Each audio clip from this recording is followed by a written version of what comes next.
Chicago White Sox baseball on Comcast Sportsnet, part of the NBC Sports Group. Last night, 2 long ones by Rios and KONERKO provided the bulk of the offense, but it was the Sox lefty that sailed through the night, posting 7 scoreless innings, all en route to a 6-0 shutout win versus the Twins. And tonight, well, the rubber match is up for grabs as the skipper and his crew look to climb above 500 with an all-important divisional series win. It's the finale. Sox and Twins next.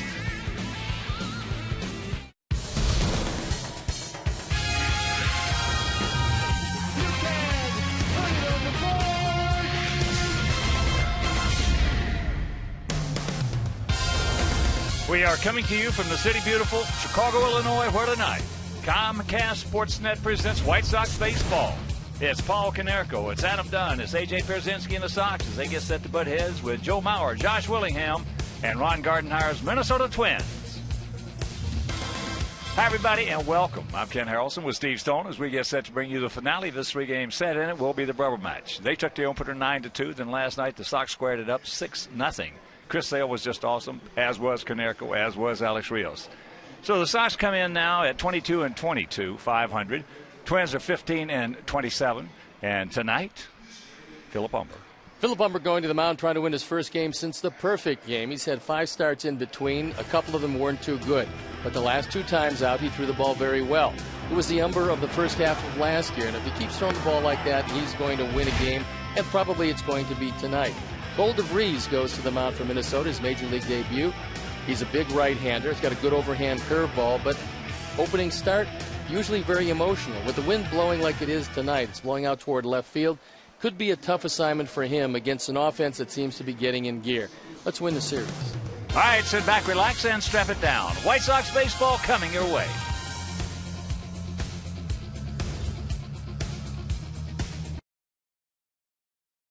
Comcast Sportsnet is brought to you in part by your Chicago area and Northwest Indiana Lexus dealer, who invites you to test drive a Lexus today. Blue Cross and Blue Shield of Illinois. 75 years being right here in Illinois means no one's closer to your wellness. Experience wellness everywhere. Ford. Drive one. The new wireless receiver from AT&T Uverse. Visit att.com/freeyourtv. Rethink possible. BMO Harris Bank, helping money make sense. BMO Harris Bank, NA member FDIC.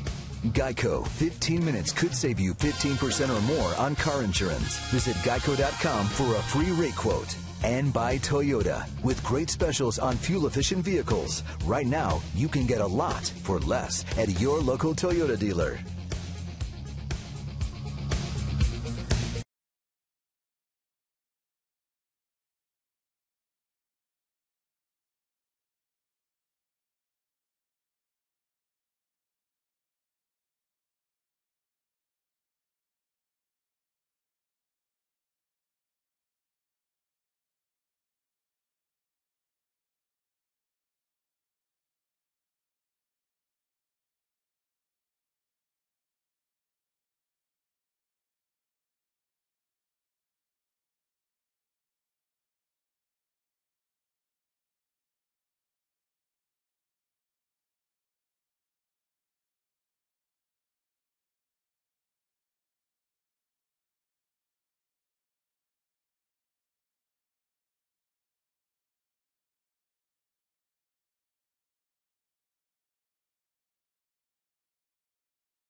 Great day for baseball, 82 degrees and very windy.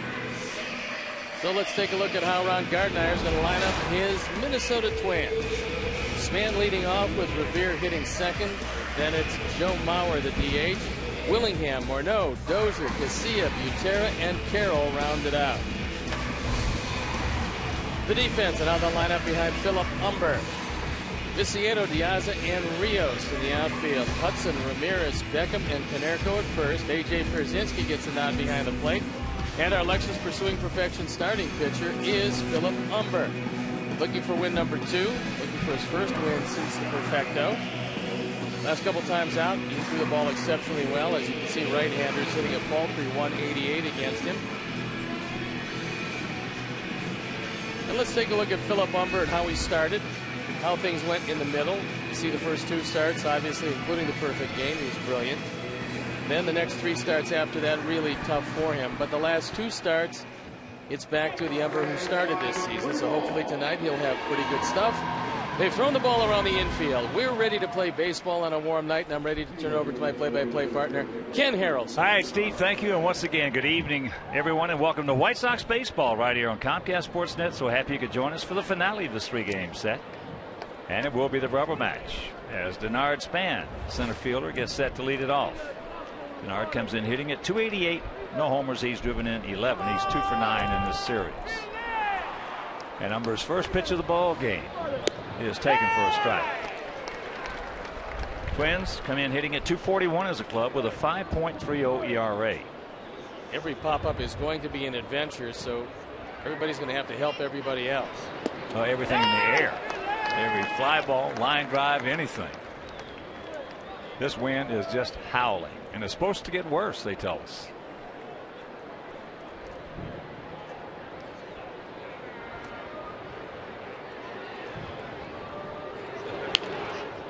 That curved ball hit down to ALEXEI, over to Paulie. So lead man down. And here at the ballpark, 330 down the left field line, 335 down the right field line, 375 in the gaps, and 400 straight away center. And if you did not hear, Cleveland has defeated Detroit already this afternoon by a score of 2-1. They beat Verlander. Masterson over Verlander. And Chris Perez picked up save number 16. He's a good one. Yes, sir. He's a good one. As here is Ben Revere hitting at 270. No homers. He's driven in 1. Takes first pitch strike.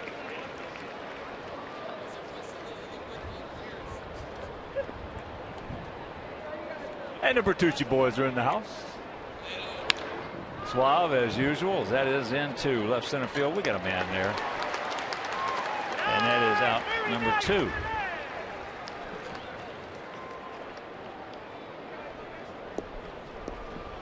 The umpires for the game tonight. Paul Nowert behind the plate. Doug Eddings is at first. The crew chief Dana DeMuth is at second. And Kerwin Danley, who had the plate last night, is at third. So here's Mauer. So hitting at 296, the homer. He's driven in 19. Go 2 for 5 in the series.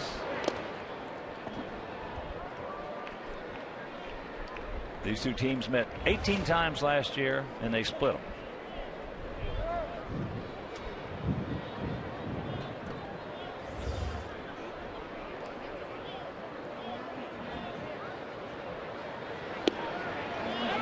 That evens the count at 1. Twins come in 9-14 on the road.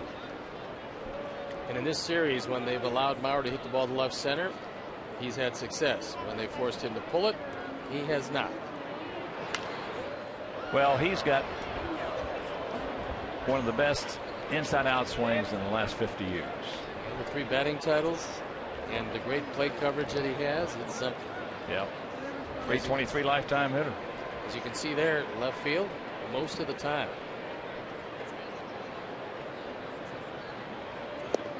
He gone.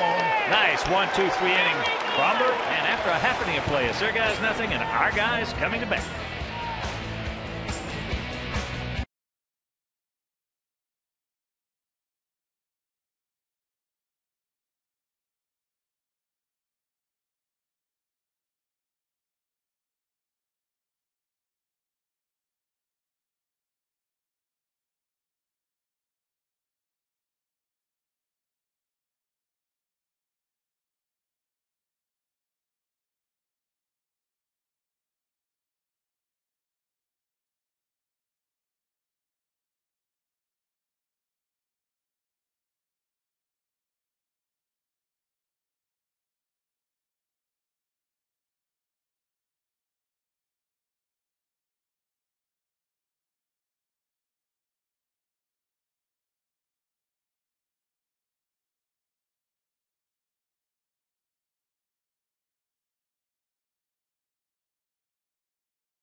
Night.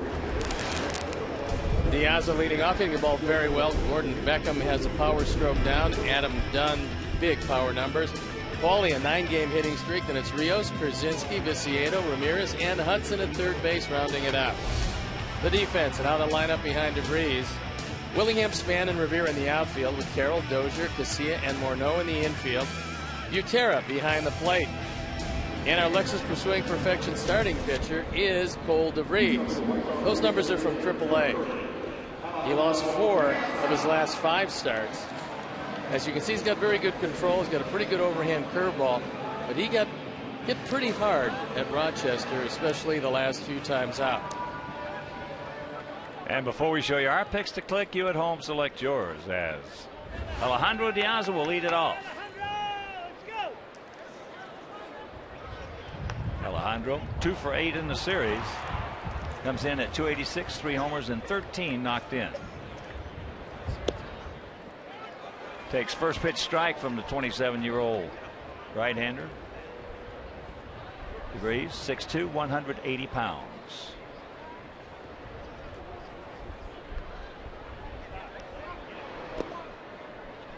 One to count. Sox hitting at 247 as a team with a 3.79 ERA. Sox 8-13 here at home, but 14-9 on the road.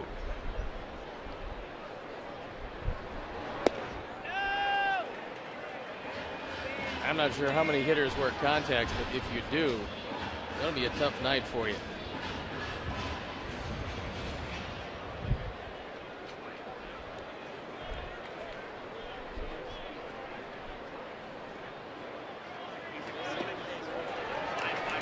Got him, and 1 out. Still the first batter that DeVries faces in the major leagues. He'll always remember Alejandro Diaz and that big overhand curveball that strikes him out. Well, this kind of win here used to just eat Carlton Fisco. He had contacts in there, yep. And I'll tell you what, he had so much problems in a win like this. Not to mention, if you have any allergies at all, this is going to be a tough day for you. He played through it. 0-1 to Beckham. Hitting at 204, 5 homers and 14 driven in. Curveball. 1-1. Gordon's actually done a pretty good job on breaking balls recently, especially those that are left on the inner portion. Even if they have some break on it, he's hit them pretty hard. Well, he has hit the ball extremely hard in this series, and he's yep. only 1 for 7. That was a home run.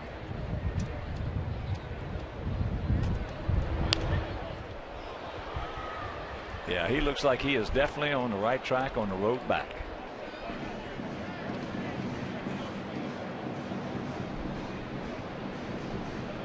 Some guys have got to get that experience, and you know what experience is. It's something you got when you didn't want to get it. Well, it takes some guys a bit longer. Gordon got up here in a hurry and wore out right center field when he came up. The league adjusted to him. He tried to make an adjustment back. They went to the low breaking ball away. He started laying off that. They went to the high fastball up over his head. Then he started laying off that. Well, he got outside of who he was. That ball hit hard. Sucked up by Casillas. And that's out number 2. But when you get outside of where you are, when he first came up here, he wasn't thinking about where his hands were, where his feet were. He was just up there playing baseball, hitting the baseball. And thinking about nothing but I'll hit it where they pitch it. And all of a sudden, he got in a little funk there, which you're going to do as a youngster the next year, and he started thinking mechanics and just didn't come out of it. I have seen that same process ruin guys. I mean, forever. Drive them right out of the game if they still stay on that mechanical process. Cooperstown is full of guys that if you were to see them hit today, they would say, boy, those mechanics he's got are terrible. As Adam takes ball 1, 1-1 to count. Dunn hitting at 243, 14 homers and 33 knocked in. Look at Lou Gehrig. They said, if you didn't know who he was and you saw him hit, you say he can't hit. He's got too big a hitch.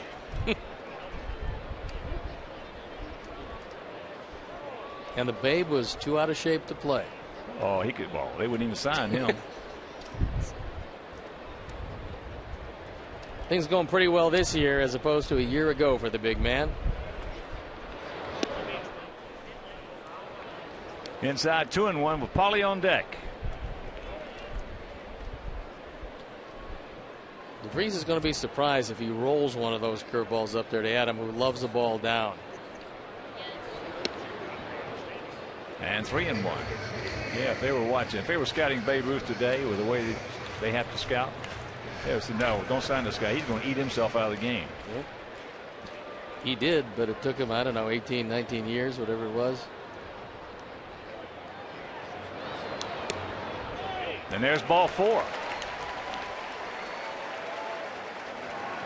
And right now, let's check out our Farmers Insurance picks to click. Mangio, our director and the crew. Well, they went with AJ. Steve's going with Adam Dunn. And JJ Shira, Ed Fernandez, all the great folks down at Ditka's. We're going to go with Alejandro Diaz. Young fan who really likes Paulie, and what's not to like. Since he's come back from the beating, all he's done is get 5 hits in 2 games. So not much intimidation for our captain. Well, he's leading the league in hitting with 381. Yeah, not bad. And he's 14 for 20 with 3 homers, 6 RBIs over his last 6 games to go along with that 9-game hitting streak. And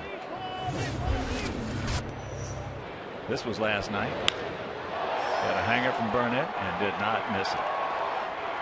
And the mayor even liked it. Look at the mayor. He jumped straight up. He started. All he wanted to see is how far it was going to go and would it stay fair. That was fun with the mayor. And what a job they did. Wow. What a job the Chicago's finest did. Largest summit in NATO history. It was also just a great night to recognize an amazing effort by not only Chicago police but everybody involved with keeping the peace. They did a wonderful job of it. That's out of play. Well, we wouldn't have been able to keep the peace if it hadn't been for those. No, and they were right Chicago's there finest on the front lines. And the mayor told us last night that they went through 6 months of drills in what to expect, how to react to it, and more importantly, how not to react to it, which diffused many a situation. He called it, what do you call it, a soft power. Yep. The 0-2. And another souvenir right side. I like with Paulie when he's down in the count, trying essentially to defend against some tough pitches. The stride is very short, and all he does is flick the ball with his hands to foul off pitches that he knows are not the pitches he wants. Well, that's where he got his PhD. It's down in the count. Young hitters cannot do that. No. And you're sitting next to one that couldn't do it either. It takes a while. Well, you got to learn how to handle your legs. You got to learn how to handle your lower half, and that's what Paulie has done, especially over the last 5 years. He has learned how to handle it. And when you can do that, then you can do what he's doing now. If you're taking the same stride every time, which most hitters do on every pitch, you're going to be a 240, 230 hitter. Well, you're going to get fooled on just about every off-speed pitch. And certainly get fooled on a curveball like the last one. It's a good eye on the part of Paulie. That one was very close. 2 out, and once again the 2-2. That ball hit hard into right field. Stretch. Get on back there at the wall, right in front of the fence, against the fence, hauls it in. Dadgummit. And that'll retire the side. After 1, no score. First.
Miller Light.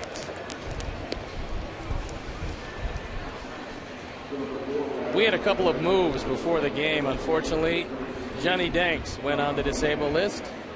A subscapular problem.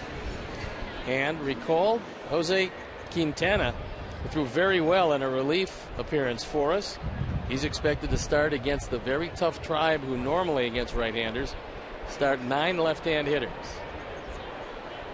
Johnny will be back. I talked with Don Cooper. He expects him to miss 1 start.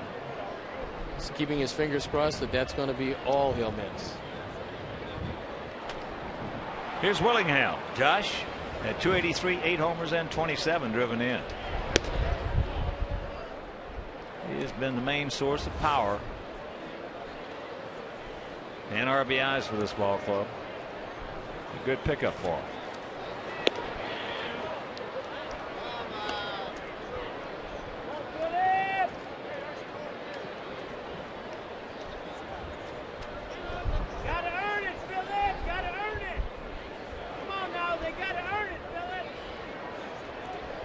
We saw a ball to right field that normally would be out of the ballpark, but the wind just batted it down for Pollard. That ball high, tank, giving chase, and it's a souvenir.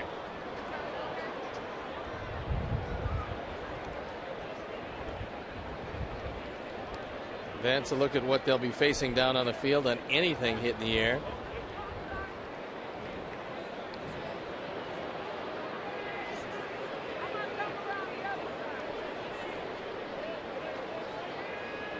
Well, tonight's the last game of an 8-game, 9-day road trip for the Twins. They'll go home. They take on the Tigers starting tomorrow. They have a 3-game set with Detroit. Oakland comes in for 3.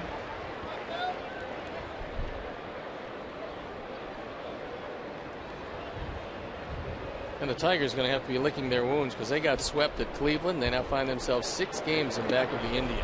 Well, Maniac does, we talk about. He's got those guys believing they can win. And that's an attitude. And that's what it takes. You can have all the talent in the world, which we have seen many other clubs have. We saw one last year here, wearing White Sox uniforms. They had a ton of talent. And they started flat in spring training, played bad, and came out of spring training flat and stayed flat and then got worse. Well, that's what the Central looks like coming into action tonight. We find ourselves 4 games back with a chance, of course, to pick up a half game, because Cleveland's already won today. The Tigers really scuffling at this point. Verlander pitched a terrific game. He just got outpitched by Masterson. He's been pitching. He's actually been pitching better at this point in time this year than he did last year. Well, when you beat him, you better beat him 2-1, 1-0. Other than that, you're not going to beat him. Morneau. Nice and appeal. the count 0-2. Kerwin Danley says yes, indeed, he did swing.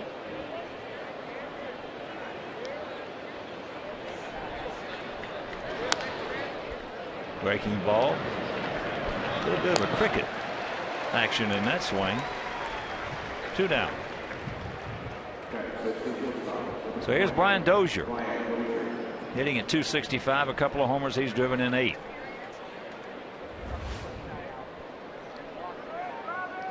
Finally got his first hit of the series last night. He does have some decent power.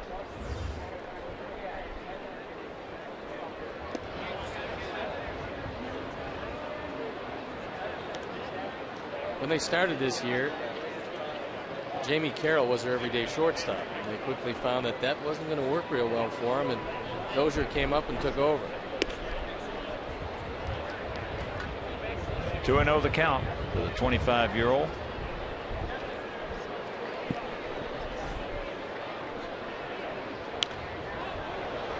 Popped up. Got to stay with it. Nope. Oh, Karam, a nice, pretty young lady made the catch. And the souvenir. There she is. One of life's great thrills.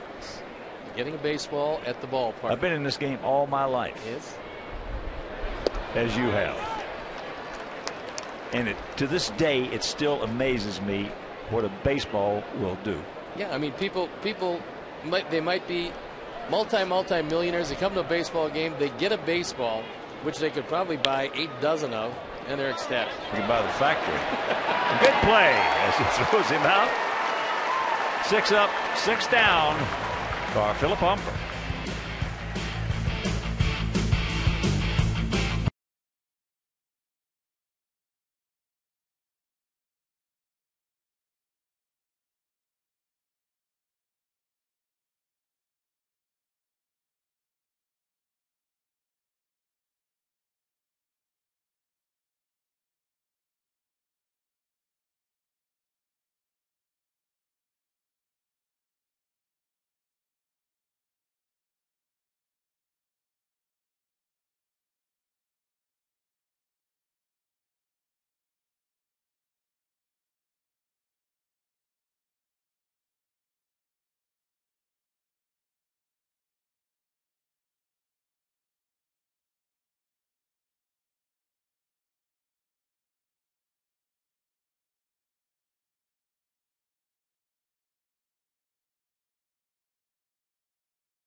For the game, Snoop Dogg throughout the ceremonial first pitch. Greeted Robin. Got it in the neighborhood of the plate. And gave Adam a little pat on the butt for encouragement. Here's Alex. Takes ball 1.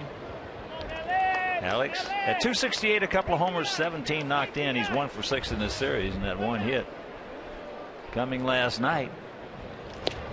In the 4th inning, Sox were leading 1-0 with the man aboard, and 3-0. Diamond tried to sneak a fastball by him inside, and Alex was just looking in there and crushing it. That ball hit hard, slicing back. That's a hang woofum right there. That ball just sliced right back to DENARD span.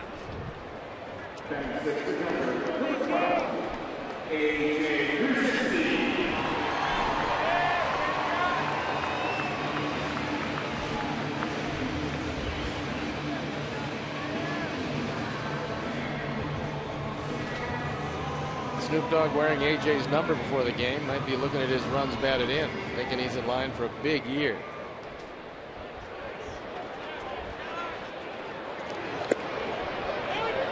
First pitch strike, AJ at 303. 6 homers, 28 knocked in. 2 for 6 with a big RBI in this series. That coming last night. RBI double. The other report on DeVries was that his fastball on occasion will have a little cutter motion to it, meaning it's going to come inside to AJ. He's hoping it comes down and in. Well, that ball is going. Fair ball. Wow, that wind got it, brought it back. Mercy, you can put it on the board. Yes. Yes. That ball was hooking foul. AJ just stood there. He thought it was going to go foul. Here it comes back. Mercy. 7-29 on the power numbers. Our Ford home run replay. That's a high changeup. And high changeups have a tendency to leave the ballpark. That ball was hooking, but fortunately the friendly wind took it back and made it 1-0. Look, he sees that ball comes back. I don't think he could believe that it was a home run. He stopped about 15, 20 feet out of the box because he knew it was going foul.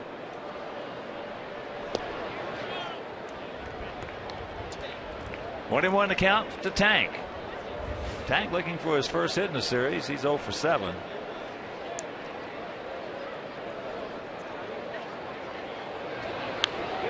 Good swing, good pitch to hit right there, and fouls it away. Yeah, DeVries got lucky on that because he threw it right over the middle of the plate.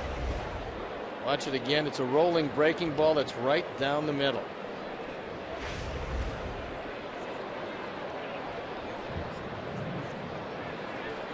Going inside. Yes, they did. Jammed him. Get out of here. Maurer stays with it and makes the catch.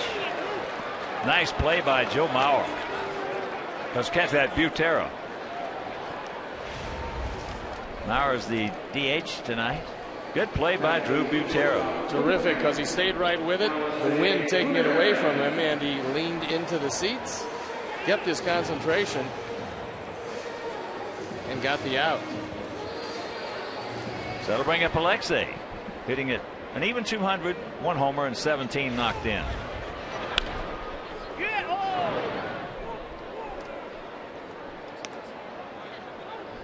Alexei looking for his first hit of the series. He's 0 for 6.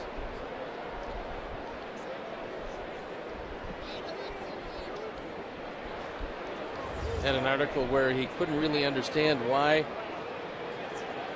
when he normally gets hot around the middle of May, why this year it hasn't come to him quite yet.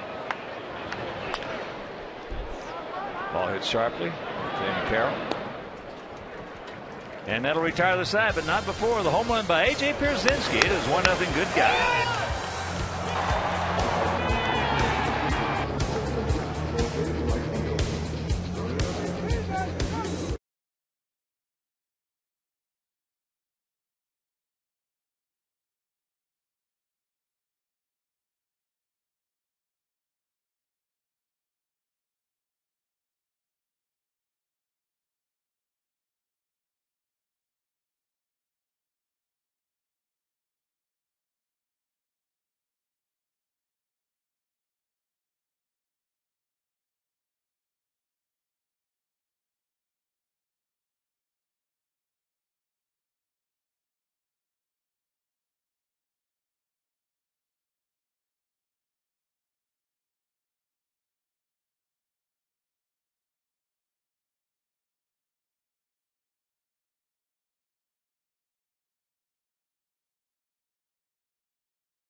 Patrick Show on Comcast Sportsnet.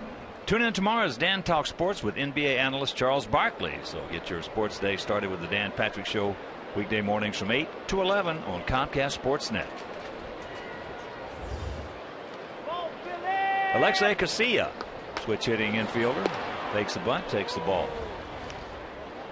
He's one of their few left-handers that will bunt. Shortstop by trade. He's been relegated to second base duty. Phillips got to hurry. Nope. The bad break was that ball was bunted right off the plate. And so Casilla's aboard with a bunt hit.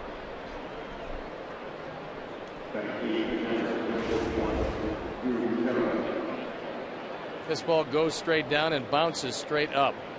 You got to wait for gravity, and by that time, Casilla beat the play easily. That'll bring up Drew Butera.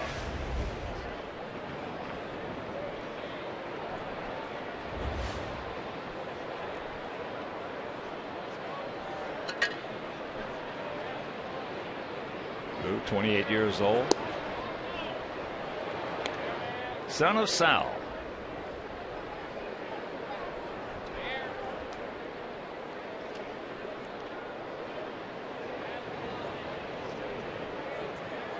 He's a good receiver.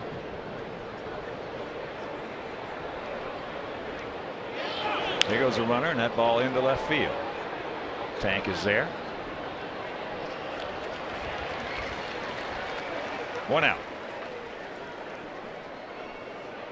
Also, playing Butera every now and then allows you to keep Mauer's bat in the lineup, but save his legs.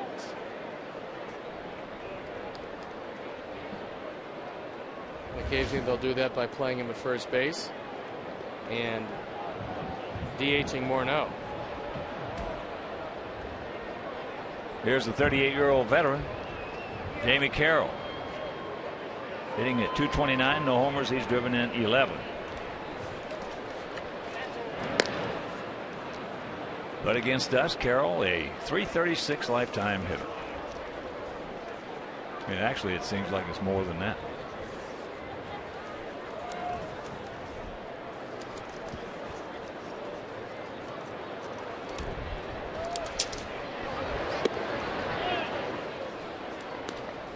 Takes up high.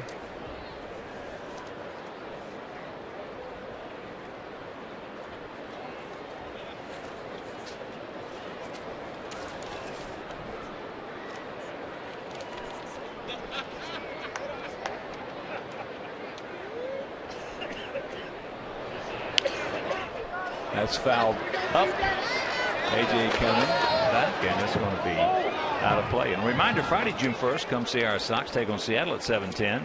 All fans are invited to stay for a post-game fireworks show presented by Palmer House Hilton. Palmer House Hilton, the official Sox Fest hotel of our White Sox.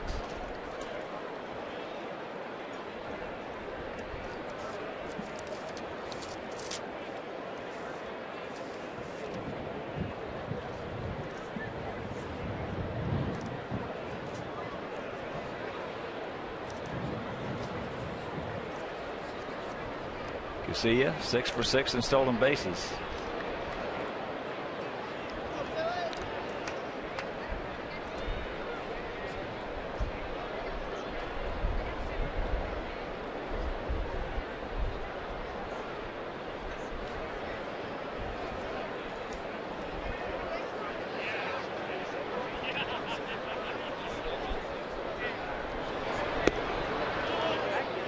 And a count 2-1.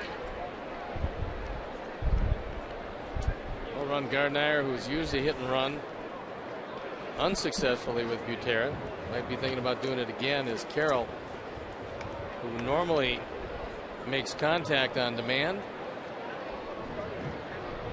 Is it back? A little more of a lean from Casilla. There he goes.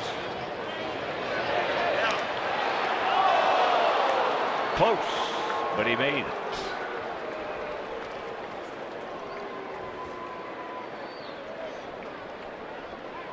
Casilla now 7 for 7 as he slides to the back of the bag.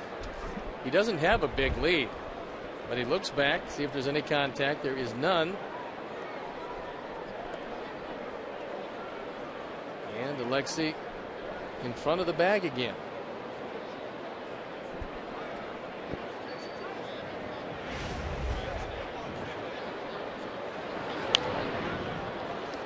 Three and 2 to Carroll.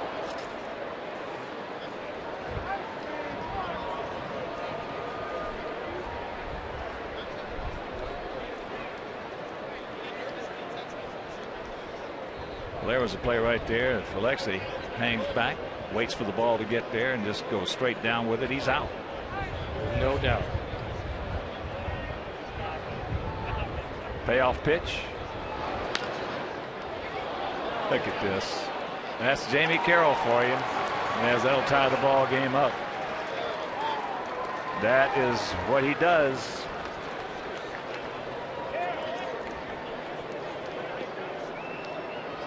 Twelfth run batted in as Carroll takes a breaking ball. Didn't have a lot of break on it.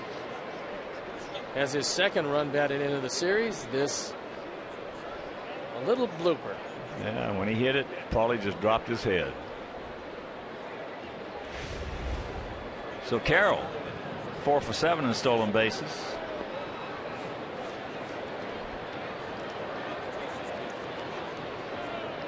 And Span takes ball 1.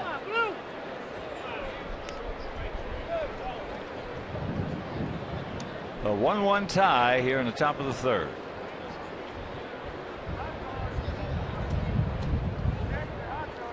Span's a good player. Hurt almost all last year. Span against us is a .297 hitter. He came up through the Minnesota system.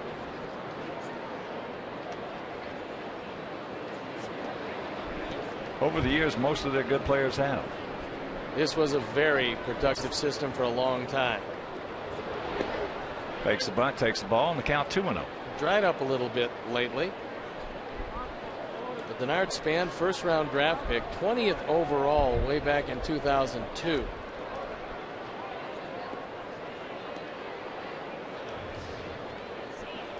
Lifetime .285 major league hitter.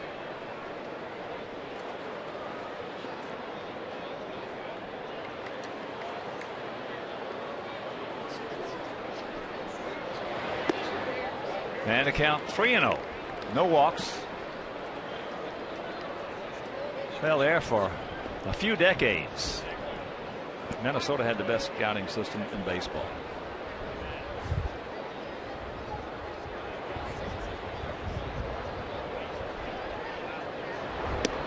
There's one. Ben REVERE on deck. Well, they had Bob Gebhardt, Terry Ryan doing their evaluating. The scouts were terrific. They brought up just star after star to the major leagues for many years.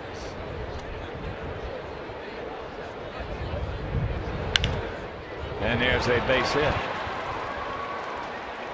So he's going to hold at second. 1 in, 1 out, 2 on. And here comes REVERE.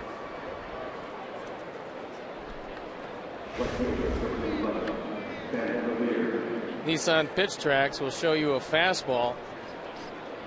Not that bad a pitch. It's out away from Span. He's able to pull it in the hole. And 3 singles this inning has produced the tying run so far.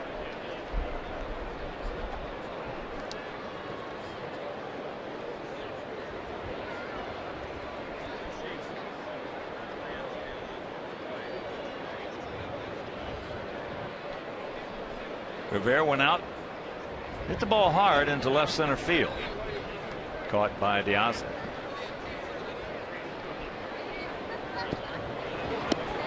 First pitch strike.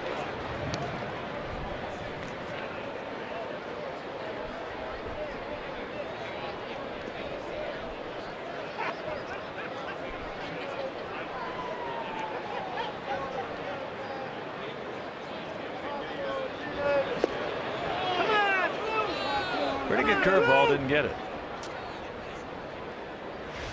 Nissan Pitch Tracks will show you one that could have gone either way. Went REVERE's way.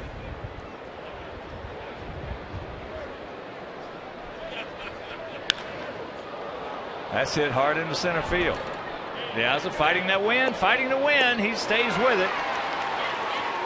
And goes to the cutoff man. He wasn't going to do anything with anybody there. Couldn't get himself in position to throw. Well, there's another example of the wind batting the ball down, because REVERE, who does not have a home run this year, crushed this ball. And Diaz ran to the spot, but then saw the wind just push it away from him. Nice job of staying with it. That's not an easy play. So they're going to go ahead and put Maurer on.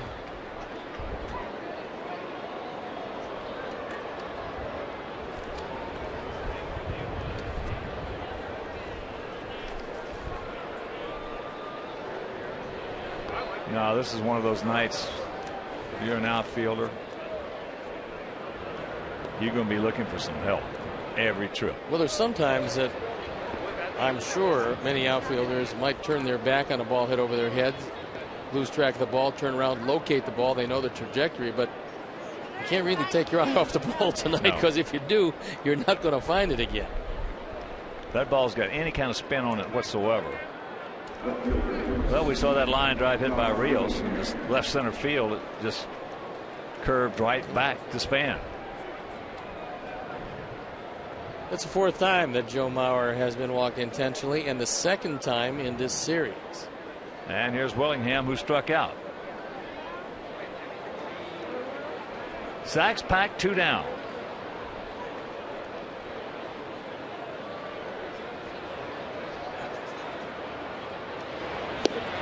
First pitch strike.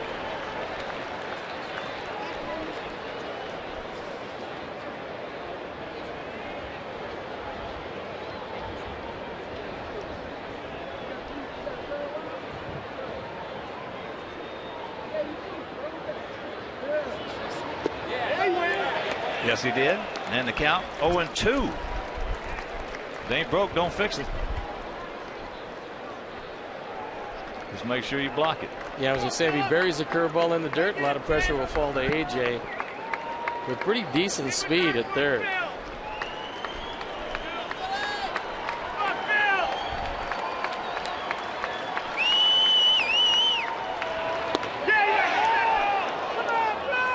No, he didn't. That was a hanging curveball. Sometimes you get fortunate and you hang him higher than the hitter would like. And from the side, he did check it up.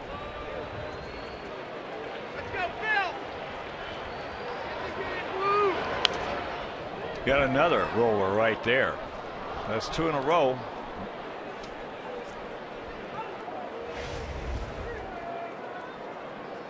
That one right up in his eyes again. Fortunately, just a little outside.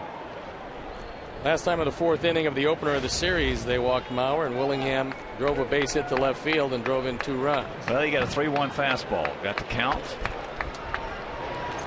Nice block by AJ.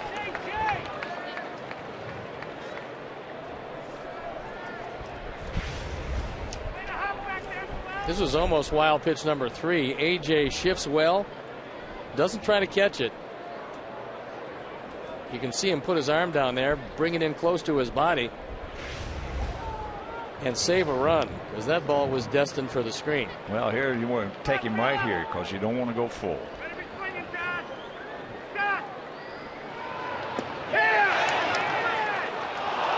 There's another hanging curveball, and this has not been a good at bat for Philip Umber. His third hanging curveball of the sequence. And they appealed to Doug Eddings. He said no.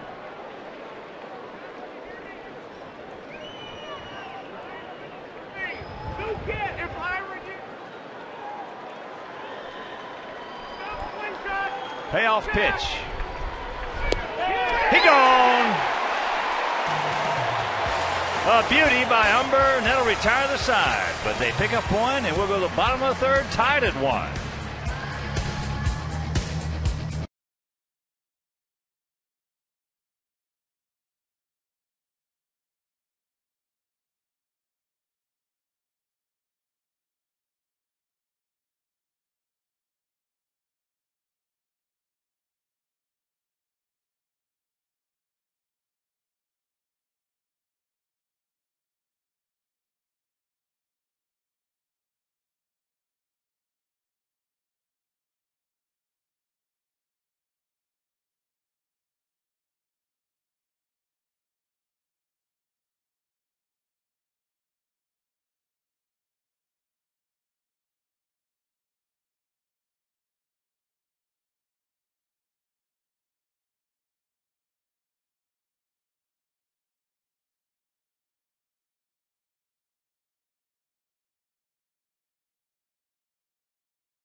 It is, who was the last Twin to be named the American League Rookie of the Year. You think about that? And we'll get back to you a little later in the game with the answer. Bear in mind, they brought some very good players into the major leagues over the years. Mr. D'Amato, our Frank's dad. As we get set to go to the bottom of the third, tied at 1. Orlando Hudson will lead it off. Looks at a 90-mile-an-hour fastball for a strike. Hudson 2 for 5 with an RBI.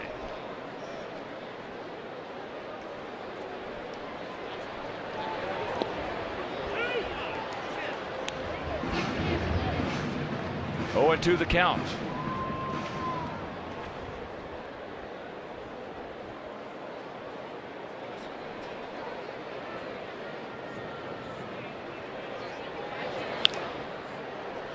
Popped up. Dozier. 1 down. Now we go back to the top of the order with Alejandro Diaz, who struck out his first trip. One of the things he should do is take a look and see where Carroll lines up, and then take a look at Morneau. We've seen Diaz push the bunt to third a lot. We haven't seen him drag it too often, and that's sometimes a little more effective depending on Carroll, who's in on the grass.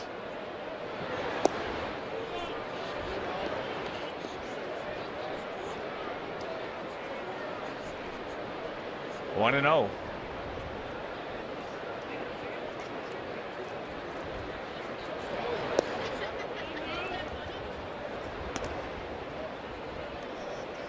Last 20 games, Alejandro has played the leadoff man to perfection. 338, 12 runs, 10 multi-hit games, and you're looking for that 400 on base percentage. Most leadoff hitters don't do that. Good rip. And the count 2-1.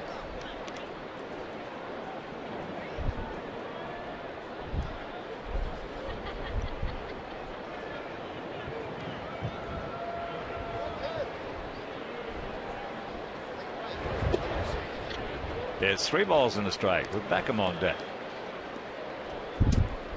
Gap out there in right center. If he can find him.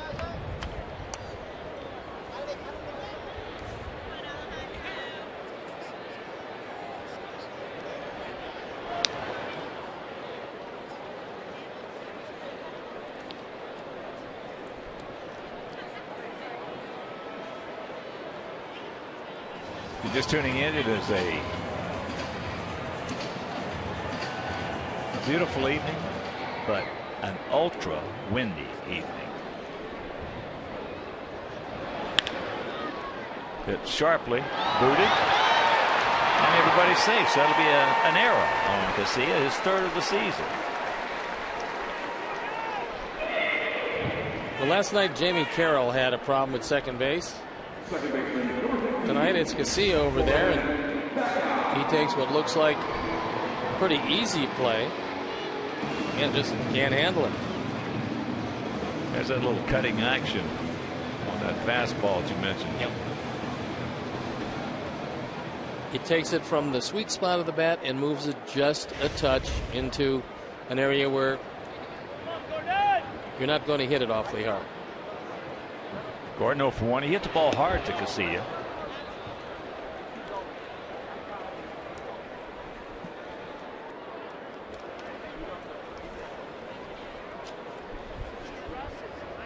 Butera looking over in the dugout to see what they want to do as far as maybe a pitch out, a slide step, or a throw over to first base.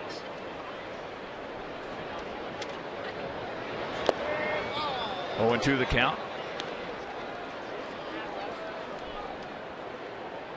Pitcher in his first major league start, or many young pitchers in their first year, they're not going to get the right to call their own pitches.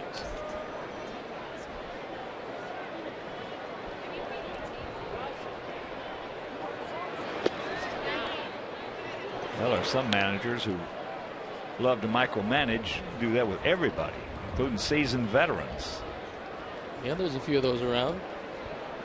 We have one here. Every pitch he wanted to manage. How'd that work out? He gone.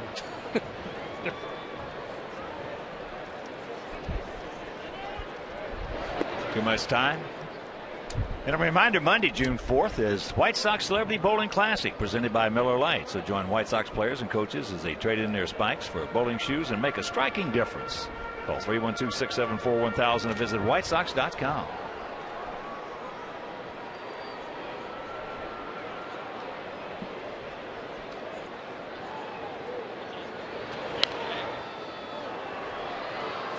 Just got a piece of it.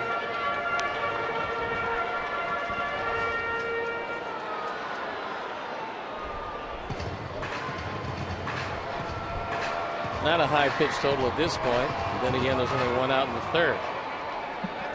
Let's see if we can get him into a little deeper water. Let's see how this young man will fare.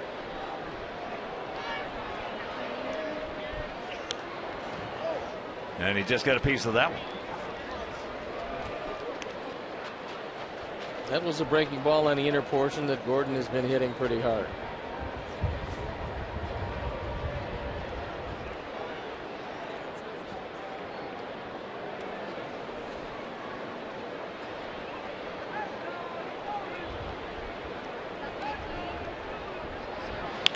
That ball is smoked into left field. Attaboy, Gordon.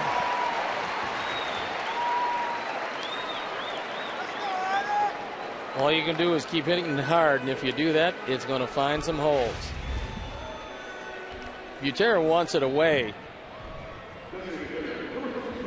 and DeVries doesn't get it there. He gets it up and out over the plate, and Gordon smashes it into left field. Yeah, if he gets that one up, it's a 3-1 ball game. Now, Adam told me something before the game, and I want to get your input on this. He said, I asked him about facing a pitcher for the first time, and he said he does not hit off the pitcher. He hits off the catcher.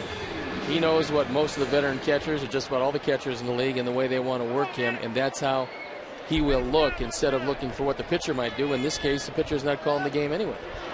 We used to do that even with veteran pitchers on the mound. Hit off the catcher. Because invariably, they had a lot of catchers, which they do in this league right now. I'm not going to name them. They will call a game the way they're hitting. And fall into a pattern? If they're struggling, they're going to be a breaking ball catcher. If they're hitting good, they're going to be, fastball. So, I mean, a lot of guys hit off the catcher.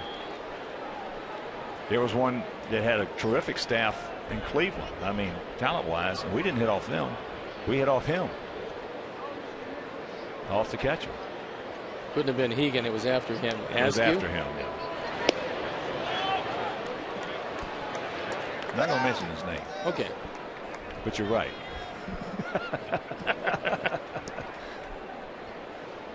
And he was a good catcher. I was going to say, at this point, it's pretty much too late to change that pattern that he might have been in. So yeah.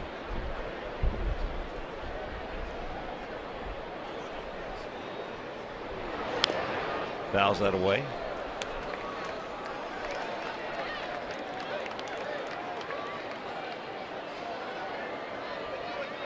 I asked Adam, who was the toughest catcher that you had? And he said, Brad Ausmus, beyond a doubt. He said not only was he smart, not only did he have a real good feeling for what his pitcher had on a given night, but he was totally unpredictable and would just move things around and keep you guessing all the time. Count goes full. Well, you get guys that, by far, I feel the same way about the guy who was toughest on me by far was Bill Freehan. Every time I made an adjustment to the plate, I moved up or off, whatever it may be, he caught it every time. threw you right into your adjustment. I tell you, it was amazing.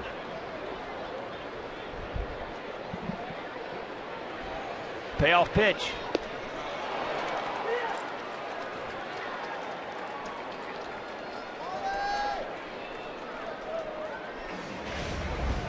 Adam would rather have something down, and it's a hanging curveball. Not every hanging curveball is hit hard, as this one will show you.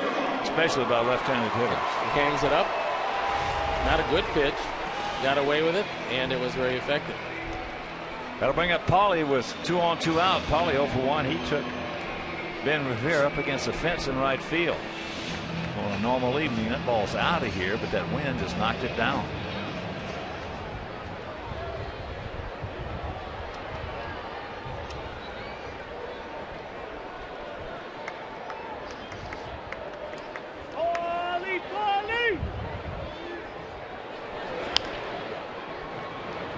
Chops that one foul. Take a look at how Paulie ranked this year. On base percentage, otherworldly at .459. Batting average, second. Multi-hit games, second. Slugging percentage, second. And hits, fourth. Not a lot of infield hits in here.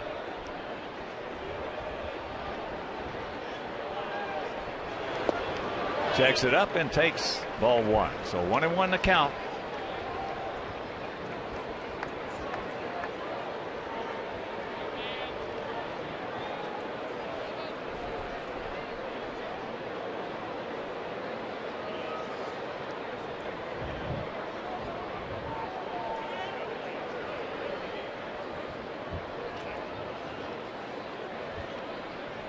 Like to make him pay for this error against Diamond. That's exactly what happened, as the Minnesota defense was especially porous.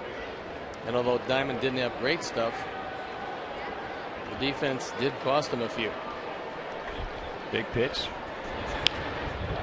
And that's popped up into short center field. Everybody converging, and nobody can get there. So they do make them pay for that error. It's a 2-1 Sox lead.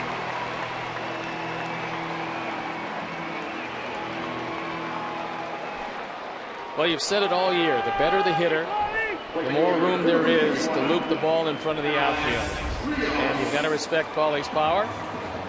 It's another rolling breaking ball. And with span deep, Dozier can't get to it. So it's RBI number 26. Don't stop now, boys, as here is Alex. He just smoked a line drive into left center that just curved right back to Span. And there's a shot. Stay fair.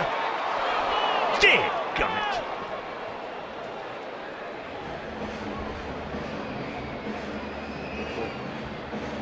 Alex has hit 2 shots tonight. That one just missed. That sends BUTERA to the mound as DeVries is starting to get wild in the strike zone. That ball missed by a good margin, but it was hit like a rocket.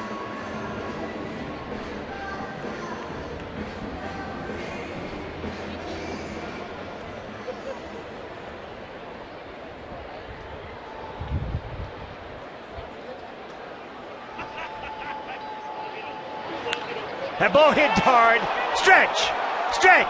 Willingham goes back, looks up. You can put it on the bar. No, it's off the wall. Here's a throw to home plate. Now they're going to get the cutoff throw dropped as Rios goes into third. And it's a 4-1 Sox lead on a double by Rios. Morneau just flat out dropped the ball, and a good base running play by Alex Rios because he wanted the run to score ahead of him. And he knew that if he forced Morneau to look at him and think about cutting him down at third, the run would score. Only the wind kept it in the ballpark. It hits high off the wall, caroms around, 2 driven in by Alex, 18 and 19.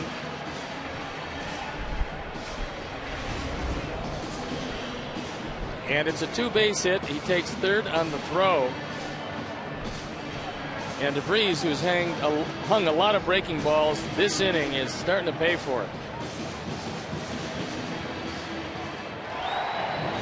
Well, Alex has swung the bat 3 times tonight and hit on the money every time. So that'll bring up AJ, and here's what AJ did last inning. Time now for the Illinois Lottery Innings Possible replay, and this ball is hooking well foul, or so AJ thinks. Yep, just another long strike until the wind gets a hold of it, and then it turns into his 7th home run and 29th run driven in.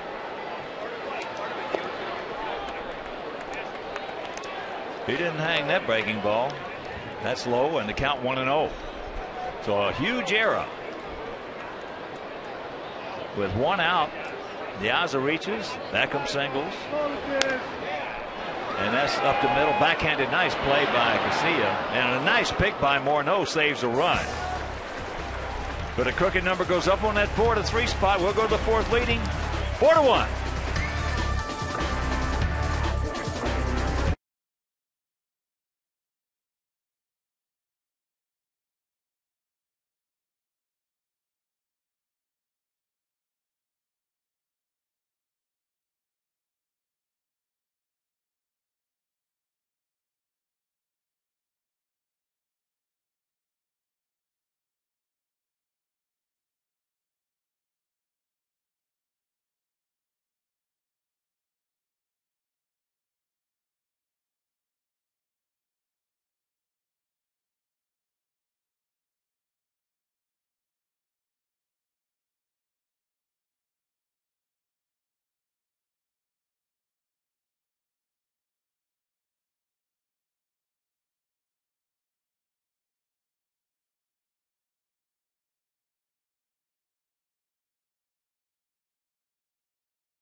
Los Locos Tacos from Taco Bell. 3 big unearned runs, but they count, and we lead it 4-1 as here's Morneau. Takes that curveball high and wide.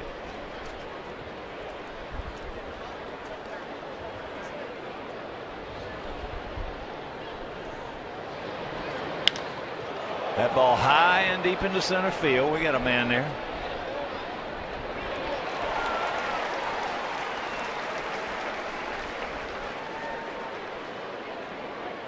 One out. Morneau hit that ball awfully hard. Alex hit his ball. I tell you, that wind is just vicious. The wind is tough, and it seemingly knocking everything down. And for AJ, it just knocked his ball about 20 feet in the fair direction.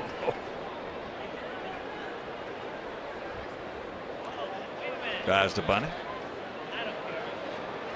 Dozier went out 6-3 with Alexei making a good play.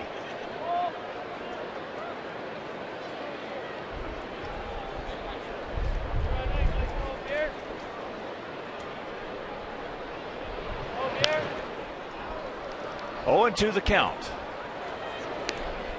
Big Sox fan, my old friend Mike Layden, looking on with his kids Lexi and Mab. Liking what he sees so far.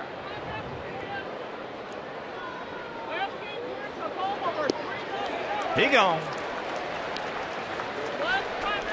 A high curveball.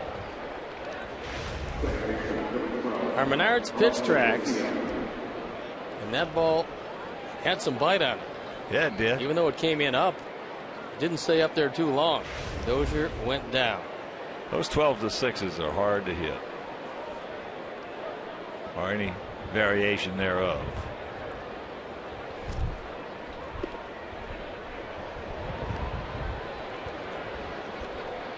Casilla bunted last time, leading off last inning, hit the plate, bounced straight up, and he beat it out. He then stole second and scored on a base hit by Jamie Carroll. Biggest pitch of the game was a 3-2 cutter that he threw to Willingham that just froze him after some bad breaking balls. And although they got one last inning, that's all they got. That could have been a big inning. Willingham is very productive. 3-0. And there's one. They can hit his way on.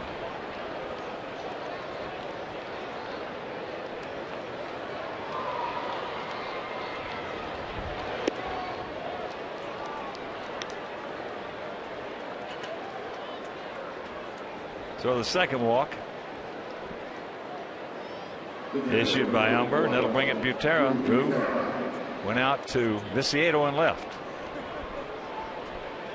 But Gardner knows he's going to have to run his way into a lot of offense because he doesn't have that much thunder in this lineup. So they have to keep a close eye on Casilla, who did steal a bag last inning.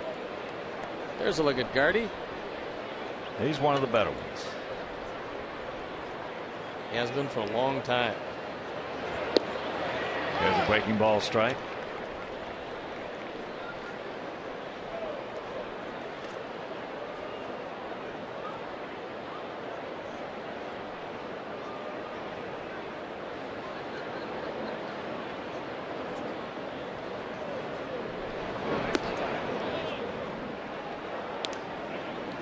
One and one to count.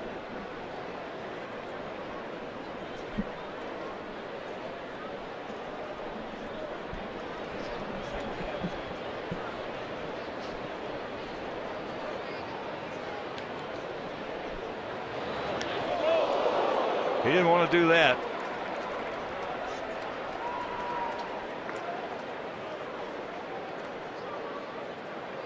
So 2 out.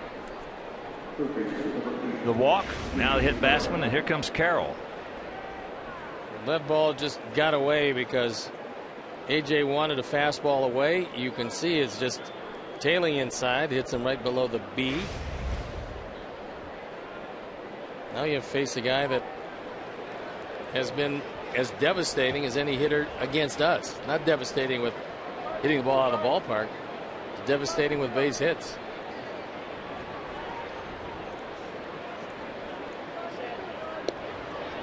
Takes first pitch strike.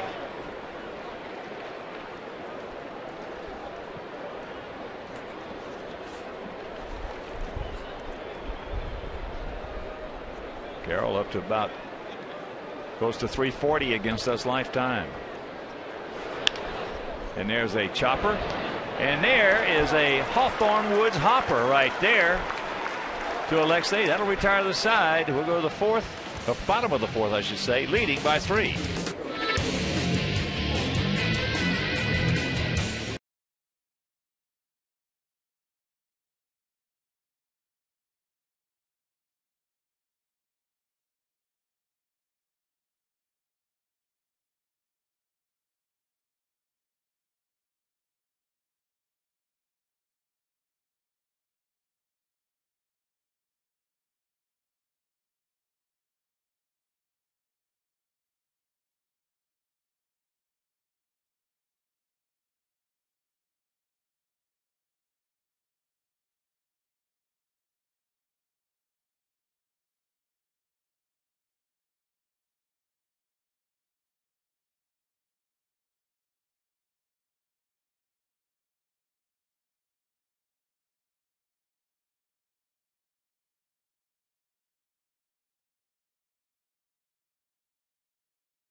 It was, who was the last Twin to be named the AL Rookie of the Year?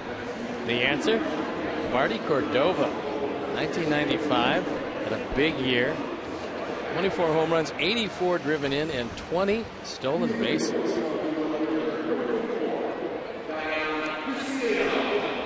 It's bottom of the fourth. Lower third of our order. Tank, Alexei, and Hudson.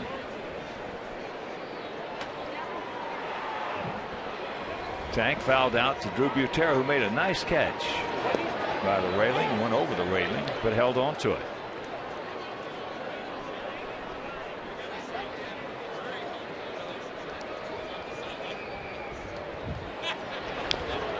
Ate him up right there.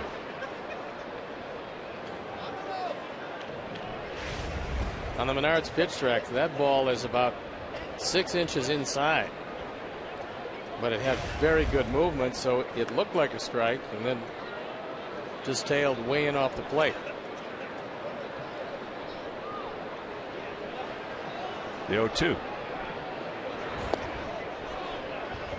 And if you're just tuning in, did not hear, Cleveland beat Detroit again 2-1. Masterson over Verlander.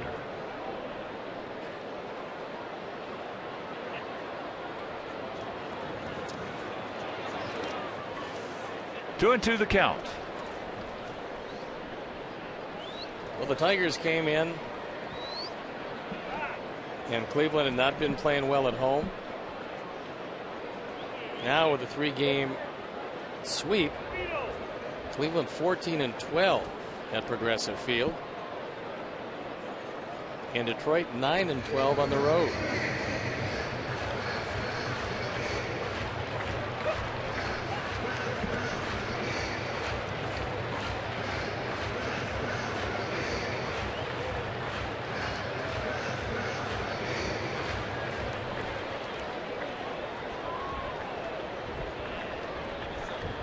So 2-2 the count.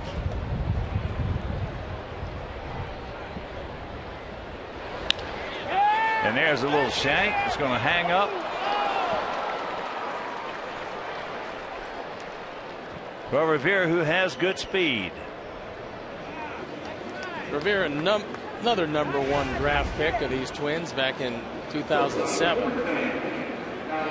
Normally plays center field, but with Span back in the lineup, Revere relegated to right. And the only problem occasionally with that is that you lose a ball in the lights if it's not hit high enough, but he stayed right with it. First pitch strike to Alexei.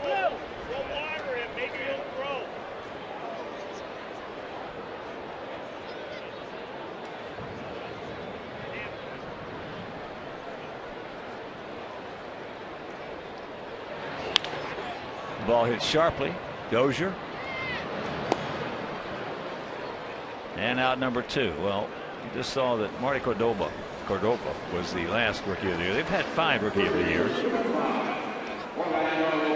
Tony Oliva back in 1964, Rod Crew in 67, Johnny Castino in 79, Chuck Knobloch in 91.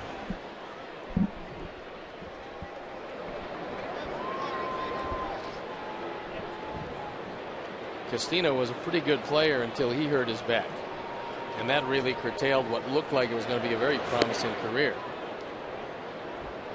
That pitch inside to Hudson, who popped up to short. Yeah, that was a shame. Castino was a real good looking player. All these guys were.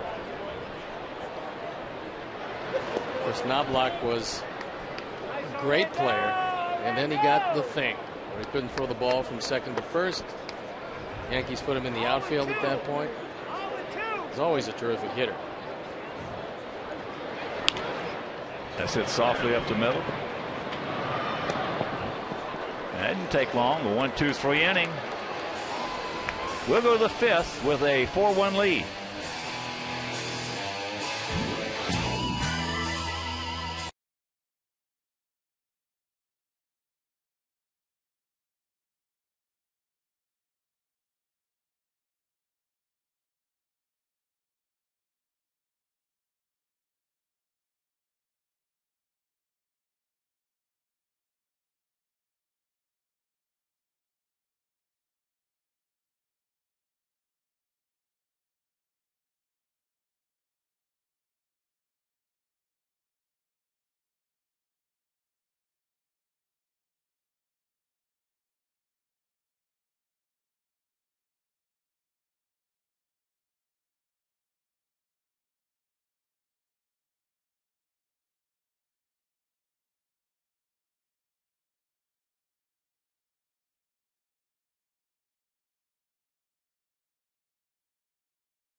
Four 4-0 for us, 1-3, and a huge one for them. That one, because there's a shot down into the corner.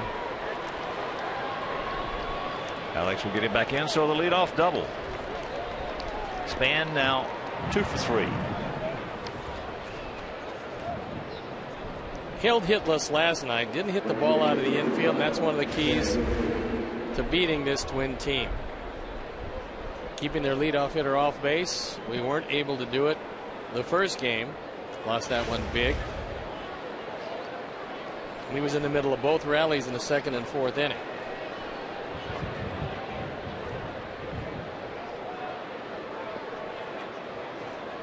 So here's Revere. He's going out to center twice. Once on the line and the other deep, because there's a bunt. Beckham's got to hurry. Nice play, Gordon. Beautiful play.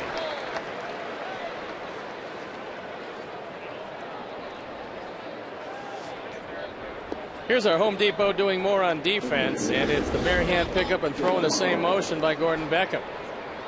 Now, Revere is obviously bunting for a hit. The question will be if they do give him a sacrifice or not.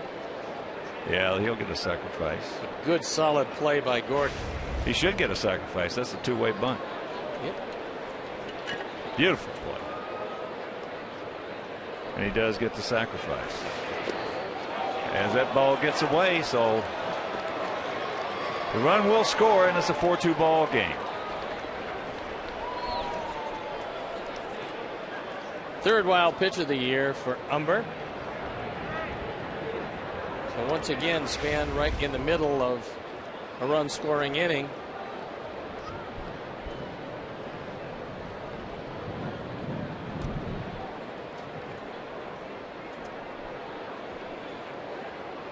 Maurer has struck out and was intentionally walked.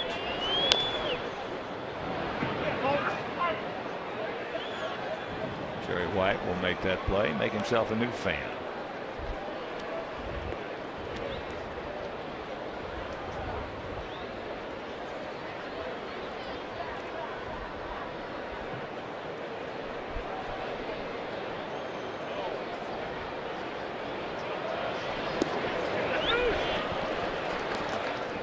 Breaking ball in the count 1-2.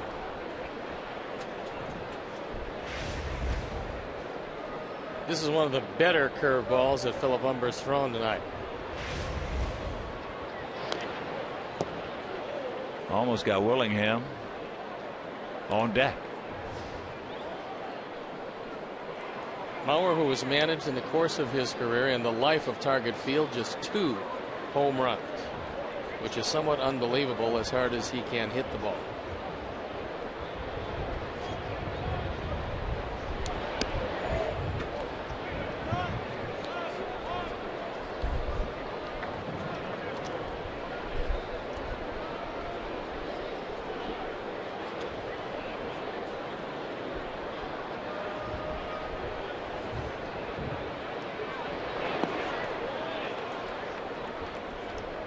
Full count.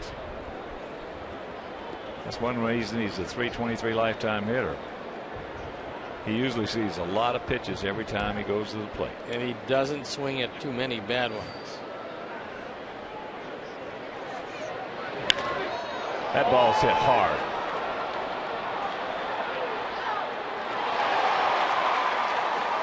And it's a 4-3 ball game. You can't fall behind. That's what you just can't. He had him 1-2. And you keep falling behind good hitters, you're going to get burned. It's only the second home run of the year for Maurer, who really put a charge into that one.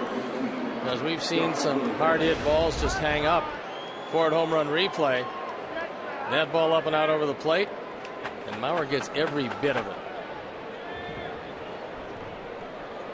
So 2 runs here in the top of the 5th. You get ahead of a good hitter, you better try to put him away in a hurry, because that is certainly the most vulnerable they're going to be. Willingham has struck out twice. Well, that old saying, you start out to try to get him on 1. If you can, you get him on 2. I don't like waste pitches, so if you think you can get him on the 3rd. That is Drysdale's philosophy, is that pitch up and in, and almost got him. Hall of Famer Don Drysdale always said, get him in 1, can't get him in 1, get him in 2. Well, can't get him in 2, get him in 3. I've seen so many pitchers, and this isn't really one of them, but he sails that ball up and in. So many pitchers want to use a waste pitch and then a setup pitch. Before you know it, it's 2-2. You wasted one, you set him up, and gets a base hit. And even if the count goes deep, he will have accomplished something he wants to do, which is allow the pitches to pile up on you and see more pitches and show his hitters some of the other things you might have. And set up his next at bat.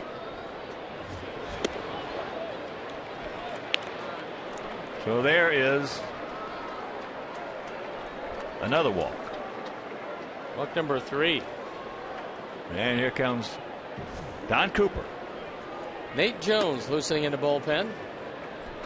This is the earliest Nate has been up in some time. While he's out there, a reminder, looking for a flexible ticket plan for the season. Well, the White Sox Pick 7 and Pick 14 plans let you select the games you want, including great matchups like the BP Crosstown Cup Series. And plans start at just $89. So call 312-674-1000.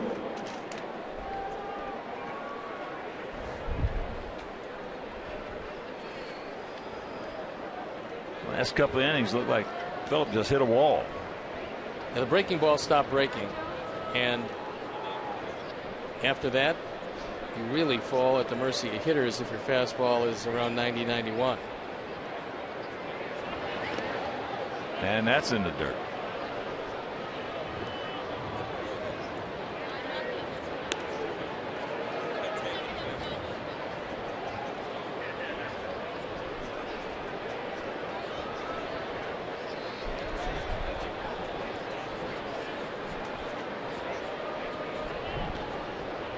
Outfield spread out. Again, a lot of this though is because of the DH. Pitchers, a lot of pitchers never get to hit in their whole careers. I mean, they go through high school. A lot of the leagues have the DH. They go through college. A lot of they have the DH.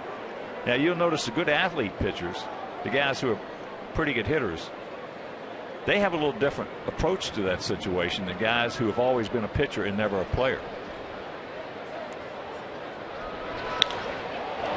Turns him loose 3-0 and he just hangs out a rope. So now they're going to wave Maurer around. Now they're going to hold it. And a good thing they did.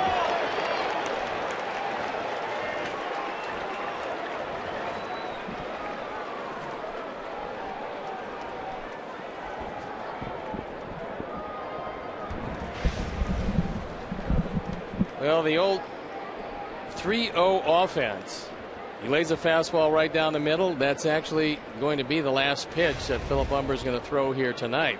Yeah, well, Willingham was trying to get around. He was being waved around by Little and then held up. So the wheels come off right here by Humber. He'll depart and we'll be back.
Jones. He's 1-0, ERA 1.33. On for the 16th time. He inherits runners at second and third. He does inherit, however, a one-run lead. And because the starter Phillip Humber did not go 5, if Jones can hold that lead and our offense can add to it, Nate might have a chance to win his second game in the major league. And Sox fans, join us on Saturday, May 26th as our Sox take on the Indians. That's this Saturday. First 20,000 fans will receive a Robin Ventura bobblehead presented by Pepsi Max. It's this Saturday. 20,000 fans. Robin Ventura bobblehead. It's going to be a terrific series. Cleveland coming off that sweep of Detroit. Hopefully we will be coming off a series win against these Twins. But either event, we're going to be in second, trying to cut into the Tribe's lead.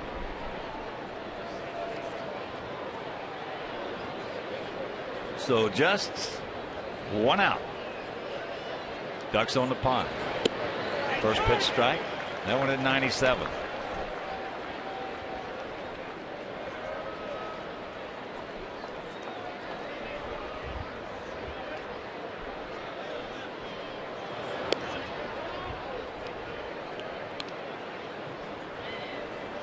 Paulie is in right at the cut of the grass at first base. Anything to him, Willingham is not going to be able to score. But they're playing back in the middle to stay out of the big inning. And there's the base hit. Being waved around, and he will score, and they take a 5-4 lead.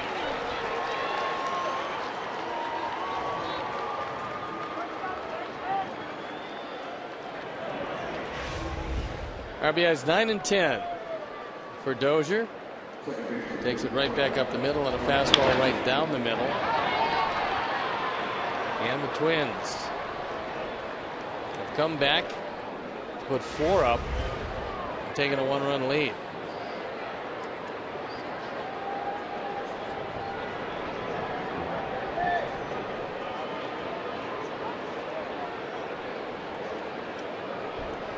Here's Casilla. Bunt single, run scored, and a walk. And that ball hit deep into right center field.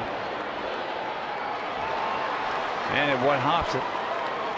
Now they're going to try to send him home. Here's a throw. He gone. What a terrific play on both ends. AJ having to go wide of the plate, came back and put the tag on, held the baseball, and that's what Paul Nart was looking for. Big effort by AJ. A terrific effort by Rios as he gets it back in quickly. Alex gets it to Beckham, who throws it on one hop, and AJ catches it, puts the tag on. He's out easily. But the best part of that play was a scoop by AJ. That's a tough ball to handle at the plate when you get short hop. A terrific play. So here's Butera. He's 0 for 1. He was also hit by a pitch. We have seen better relay plays from our outfield this year than we have in years.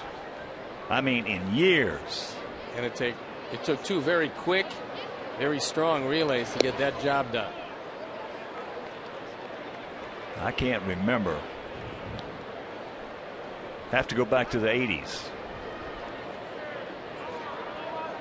Maybe that 83 club.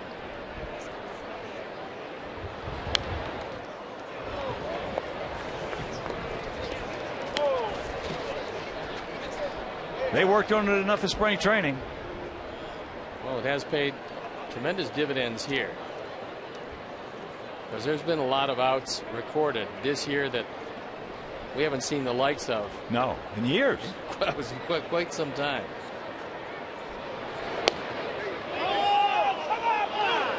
Three and 1 to count.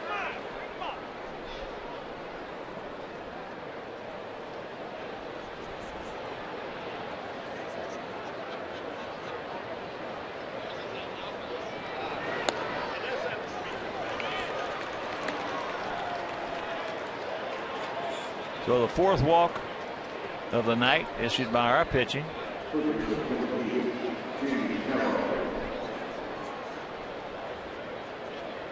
Second this inning. It's the 5th walk issued by our pitching.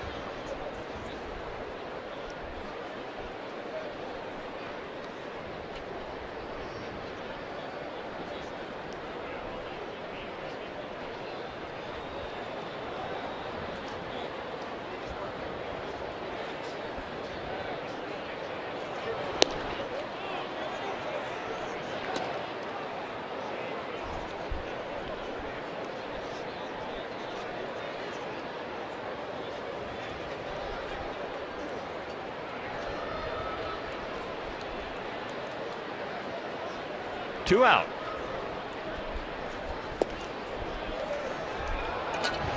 And then here comes Coop. 5-8-1 for them. 4-4-0 for us.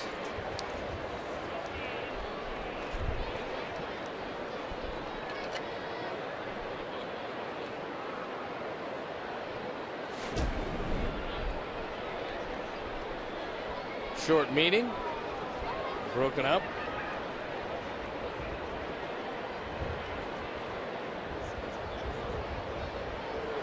When you have a lot of youngsters in your pen,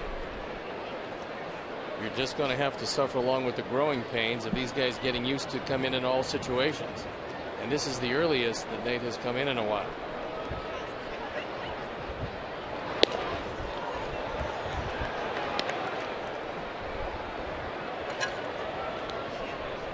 Three and 0.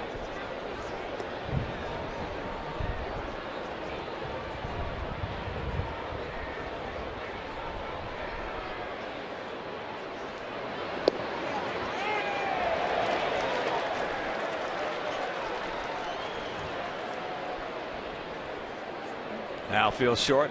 Swung well around to the right. Gap out there in left center. Now Jamie can be pretty well assured he's going to see a fastball.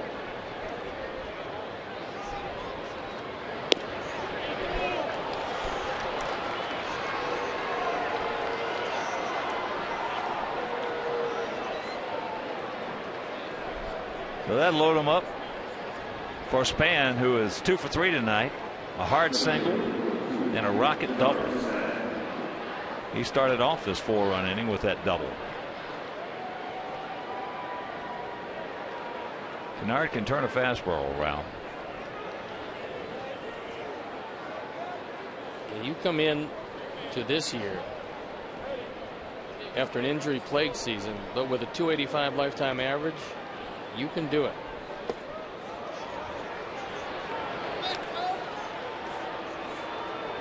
Nate's having all kinds of problems locating the strike zone. Well, he's cutting it a little short out there. I'm sure Coop told him finish it off.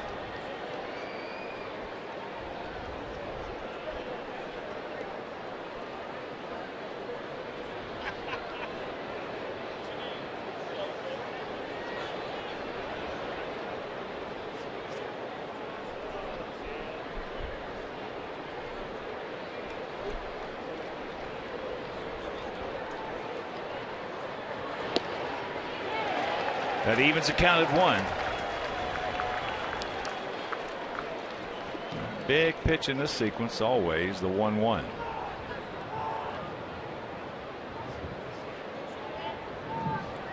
Will Oman is now ascended the hill in the bullpen and starting to loosen up.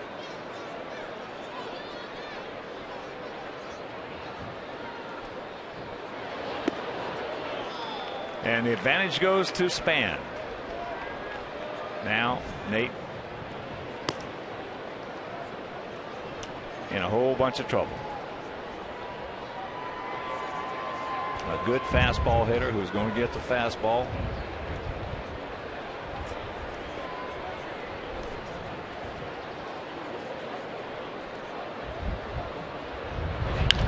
And he pops him up. Tank fighting that wind. He's there, makes a catch. And that'll retire the side, but they come up with a 4 spot. We're halfway home. We trail by 1.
Usual. I got a feeling they've been working him too hard, though. What do you think? Well, he's an Iron Man. He can take it. Oh, yeah. He's got a lot of Cal Jr. in him.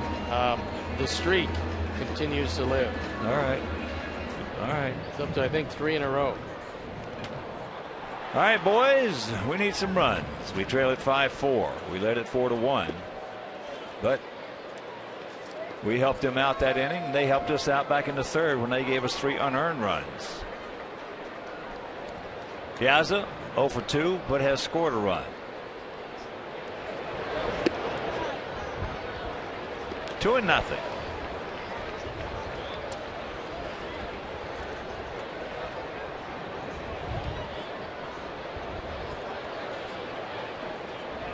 Morneau about halfway now, backs up a little bit and there's a strike. And you get Carroll right at the cut of the grass at third.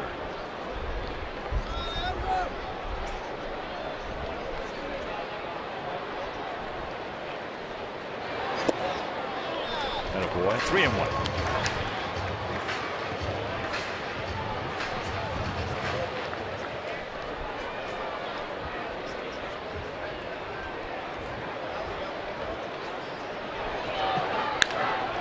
That ball hit hard. Stay fair. It will. You can put it on the ball. Yes, a bullet. I mean, a bullet out of here. Gardner is not really happy. Morneau's on the line. Gardner wants to argue the call. He thought it hooked in front of the pole. Doug Eddings said it didn't. And they're going to have a conference and probably a review. They're going to take a look at this, and there's a very good chance the ball was foul. Yeah, Mike Leary, our producer, says it was foul. You see the ball, and when you see the ball the whole way and it's not obscured by the pole, that means that right there you can see the ball in front of the pole. That means it's foul. And they'll take a look at it and they'll come back and tell Alejandro to grab him a bat. You'll have to take at least one more swing.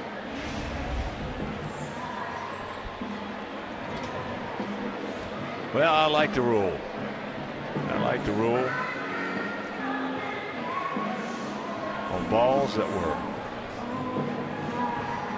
very, very difficult to call.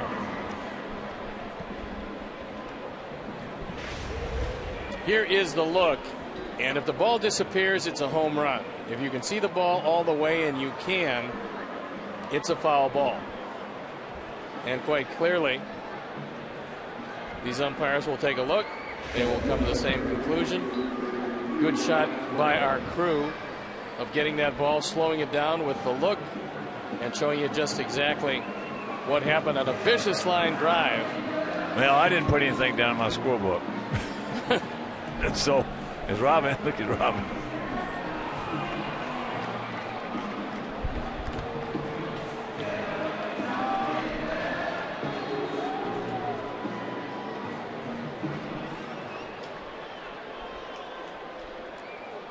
So here comes Alejandro.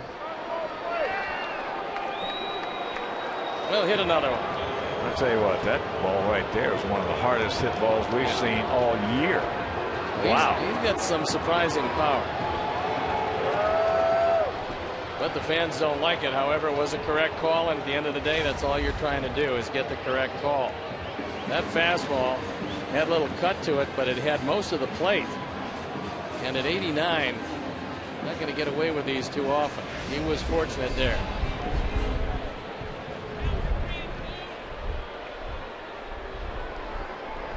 So it's a full count.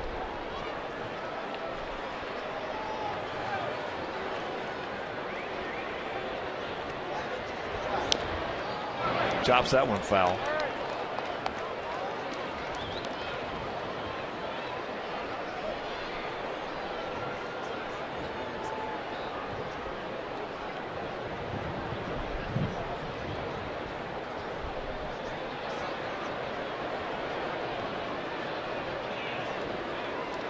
Call for a base hit right here, Alejandro.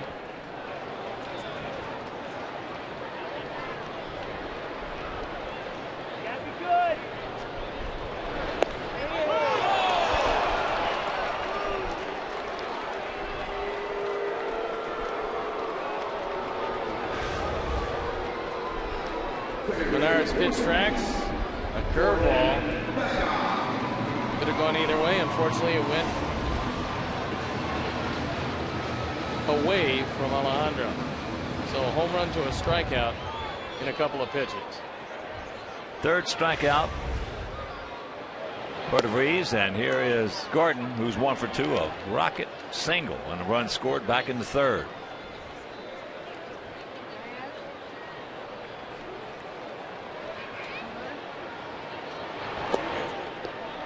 And he's got the catbird seat, 2-0.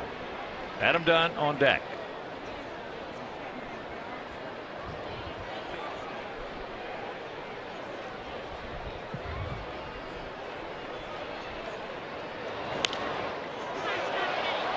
And that's playable.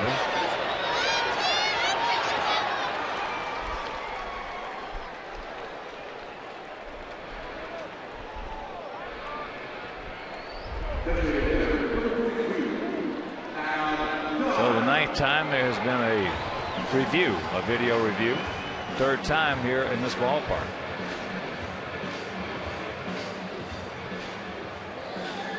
So here's Adam, a walk and a strikeout.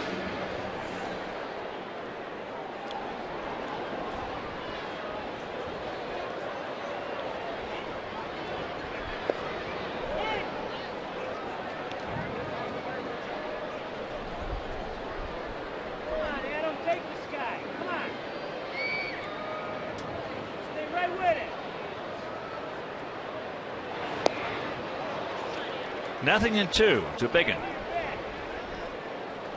2 good breaking balls back to back.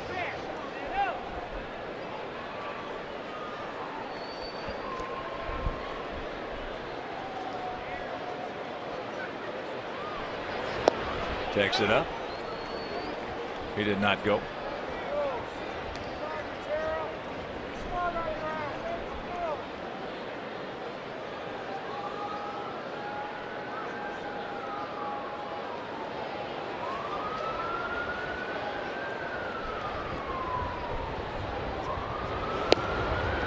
Good eye.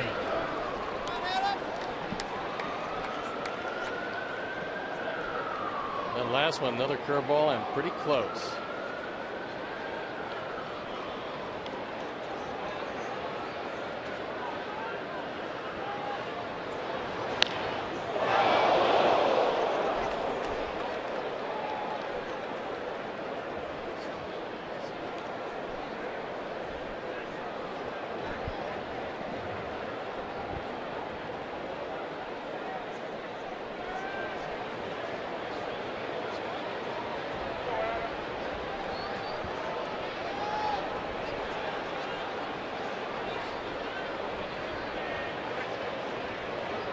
Hopefully everybody is okay.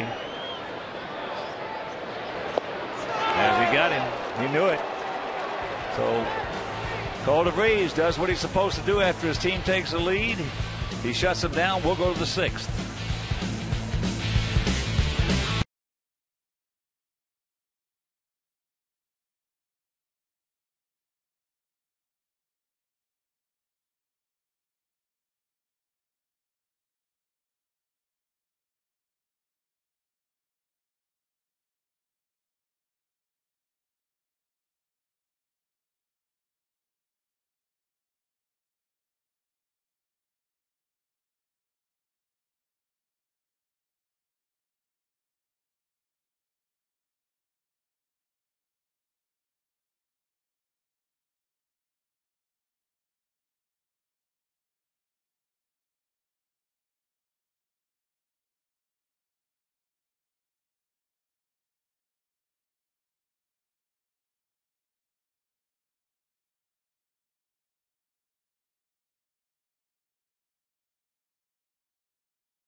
Memorial Day weekend showdown with Paul KONERKO and the good guys. And also the Big Hurt Frank Thomas joins Chuck and Bill for White Sox pregame live at 6:30. White Sox Indians tomorrow night at 6:30 on Comcast Sportsnet.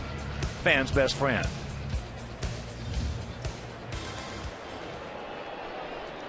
Ben REVERE. He's 0 for 2 with a sacrifice bunt and a beautiful play by Gordon Beckham.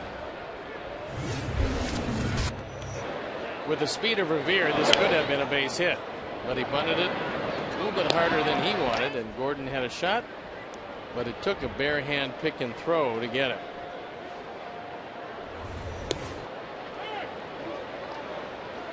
One and one to count for the 24-year-old outfielder. Last year had a lot of time in center with the injuries to DENARD span.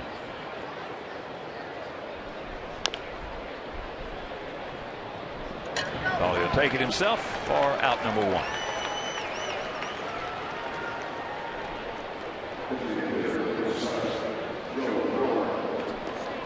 That'll bring up Joe Mauer, who's 1 for 2, and here's what he did last inning. It's about as hard a ball as Mauer is hitting sometime. We've seen a few hold up in center field, not that one. He's got big power. He's a big man. As there is ball one. He's out of that Wade Boggs mold.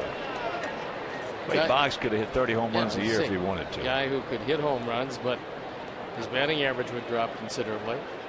Well, we've got another guy in this league that could do, I don't know about 30, but he could certainly hit 20, 25 if he wanted to, and that's Ichiro.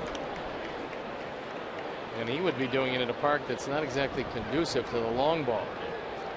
But Mauer is 6'5", 230 pounds. You know, a little bigger than Ichiro. Another guy could hit a lot more home runs than he did was Rod Carew. He could hit the ball a very long way.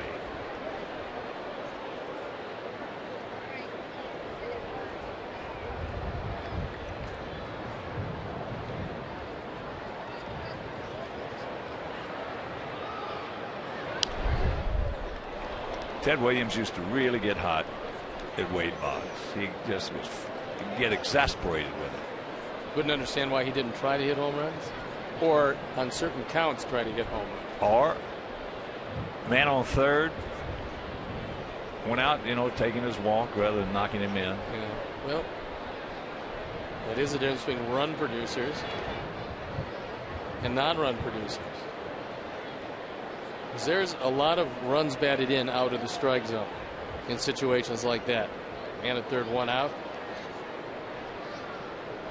Paul Nauert goes out because that ball got a piece of AJ, and he wanted, as a professional courtesy, to give him a little time to gather himself.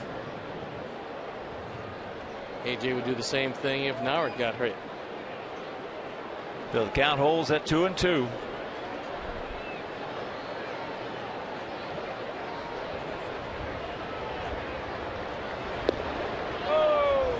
Change up, then a full count with Josh Willingham on deck.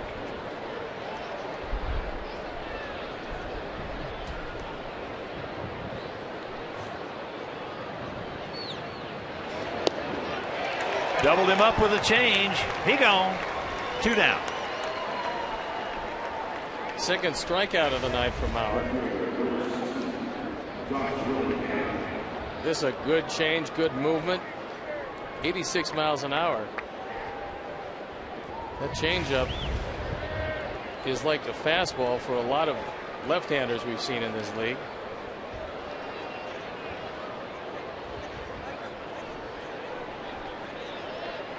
Willingham walked and scored last inning. He's 0 for 2. Takes first pitch strike. That one at 96. It was just to get me over for him. He can reach back, get a little something extra if he wants to. Now we're going to see a slider. Let's see if he can keep it low and away.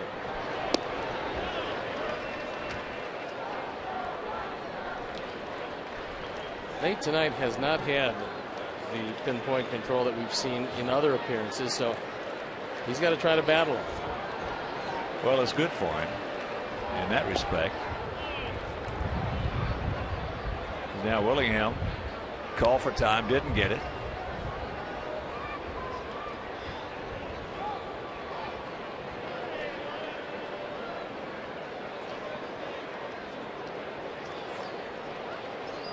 And he was lucky he didn't get it, but the ball was out of the strike zone.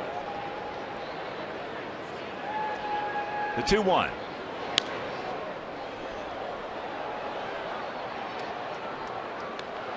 Well, with the youth that we have in the bullpen, which is they've overall just been superb so far this year. Only a few times have they really run into a lot of trouble. They still have to go through the process. And when you leave with 3 rookies, he gone. It's not easy. 1, 2, 3 inning, couple of strikeouts. We'll go to the bottom of the 6th. It's 5-4 Twinkies.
Post-game live. Watch highlights and get analysis from our Chuck, Bill, and the Big Hurt, Frank Thomas, of this White Sox.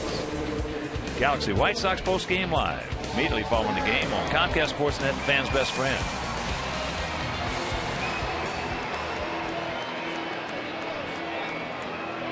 It's the bottom of the 6th, and we trail it 5-4.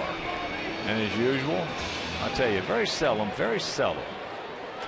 will you sneak up on Ron Gardenhire. As there's a chopped foul.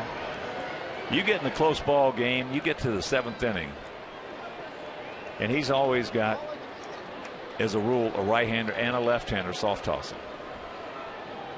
Well, especially he's got a youngster in his first major league start who had a rocky 3rd because of an error that opened the door, but then gave up some base hits after that. Well, he's been just fine. I mean, I think he's done exactly what Gardy would have wanted him to do. If that play is made at 2nd, he's out of the 3rd with no runs. As it is, he still has the lead, and he's gotten him into the 6th inning. Well, if you'd ask him going to the 6th inning in this scenario, he said, I'll take it. Yep.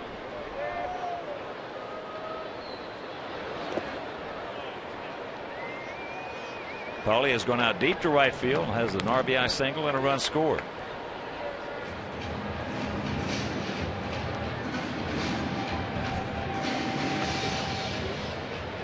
Dunsink throwing in a pen, and he's been really good out of the bullpen this year.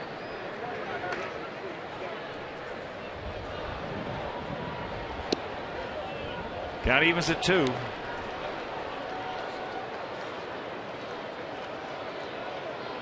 We saw Dunsink in the starting rotation, but he's found a home in that bullpen, and he's been too valuable to move out of it.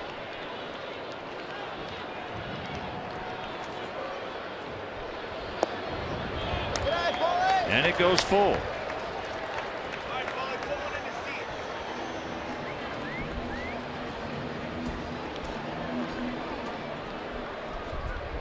Alex has crushed the ball tonight.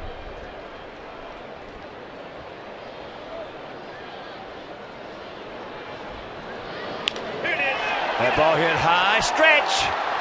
Willingham back. Looks up. You can put it on the board. Yes. Yes. Paulie cranks out his 10th, and this game is tied at 5. Mercy. Get me over.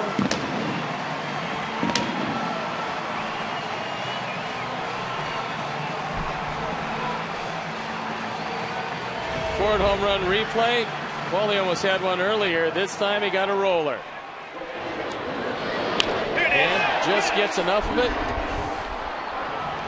The wind blowing out toward left field. Hey, Blue, you guys want to... And it's a brand new game. And here's Alex. That line shot out his first at bat, and then that ball off the wall to knock in a pair in the third. So 2 home runs for us tonight, one by A.J. and now by Paulie. Watch out. And of course, with those 2 home runs, the Alex Nellius family will donate $100 to White Sox charities for every Sox homer hit throughout the course of the season. That is numbers 50 and 51, so $5,100 donated by Alex Nellius in loving memory of Ursula. That ball hit high and deep. He just looks up, and you can put it on the board. Yes, a bomb off the bat of Alex, and our Sox lead it 6-5. Mercy.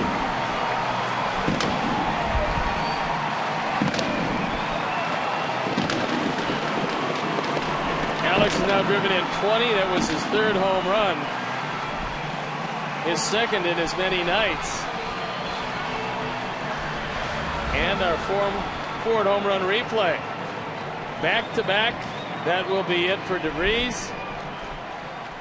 He will leave this one on the downside. The 6-5 score is Brian Dunsing will come in from the bullpen. So with the lead, we'll step out and be back after these messages.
It is the very effective left-hander, Brian Dunsing. Although he's 0-2, his ERA 171. This is 20th appearance of the year. There you look at some pretty good numbers. Left-handers, 133 against them. Right-handers, not that much better at 209. So in here, it's a 1-run deficit. And here's A.J. A.J. 1 for 2.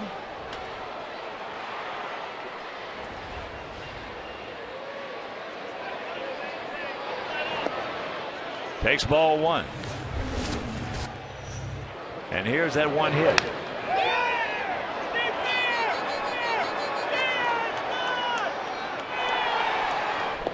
A.J. thought it was foul. He went in the dugout and talked with a number of guys on the bench and said that ball was foul for a long time.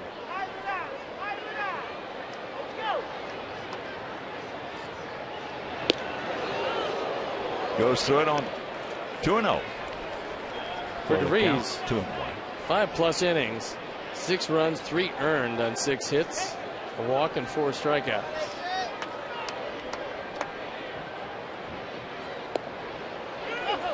Count evens at 2.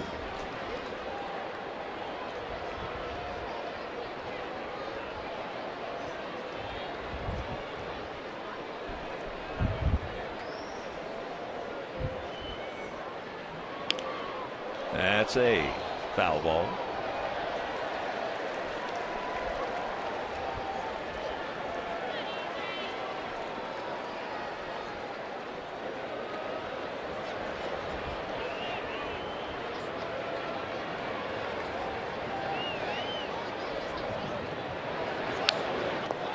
Just did get a piece of it.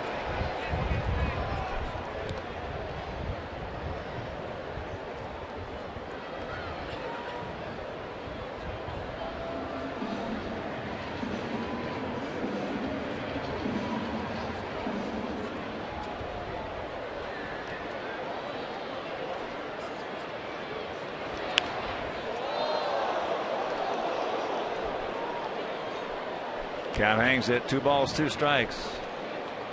It's a good battle between AJ and Dunsing. Dunsing, for the most part, has pitched well against us. This year he's thrown very well against everybody.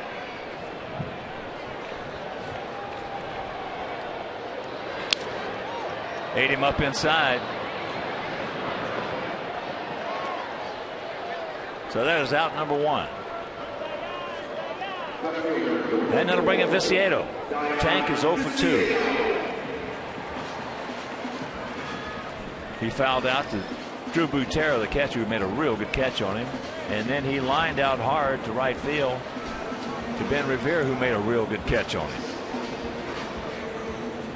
There was a time when the Twins thought that Dunsing was going to be a starting pitcher. Last year, due to injuries in the staff, he started 28 games. But at 9-14 with a 5.23 ERA, they moved him in the pen.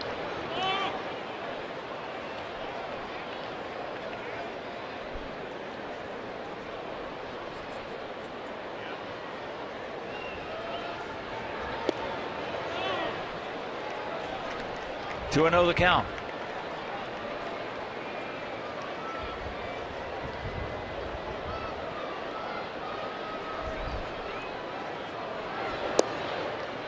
And the count 3-0, turn him loose. Well, it paid dividends for the Twins when they did it with Morneau. Gardenhire's always had a good 3-0 offense. Always. Taking all away.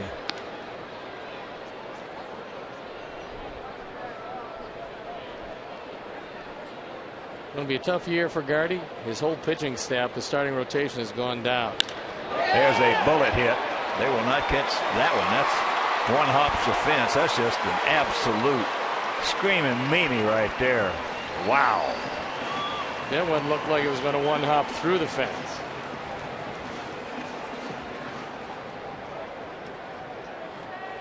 Last time up, he had a line drive to right. This time, he hits a line drive to right center. He loves the ball down.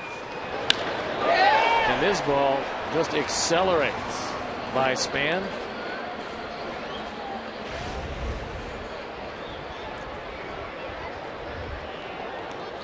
Don't stop now, boys, as here's Alexei, who's grounded to third and grounded to short.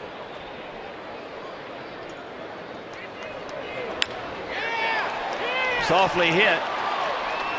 Dozier goes off the mark. Alexei is safe. Tank goes into third. So that'll be an error on Dozier.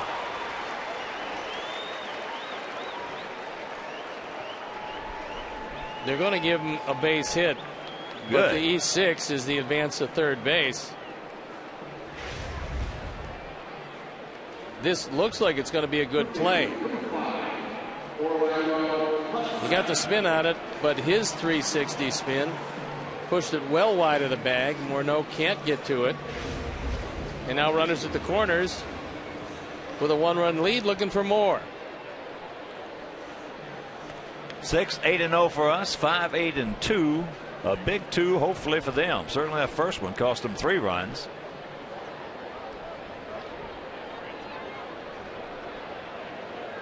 And here's Hudson. He's popped to short and grounded to short. Takes low and away.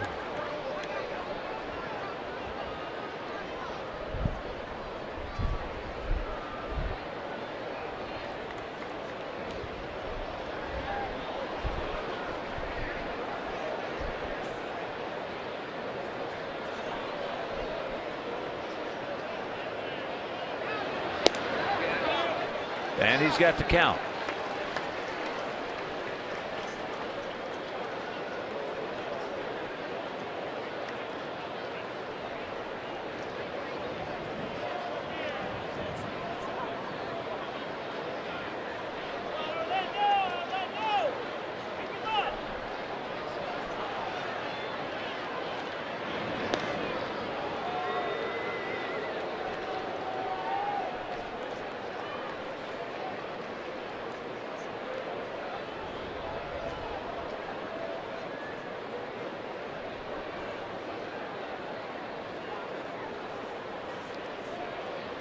Right here, Orlando.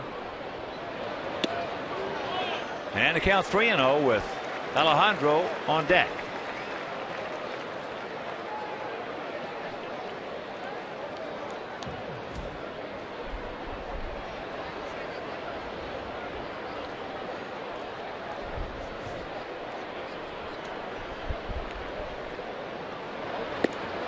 And that'll load him up.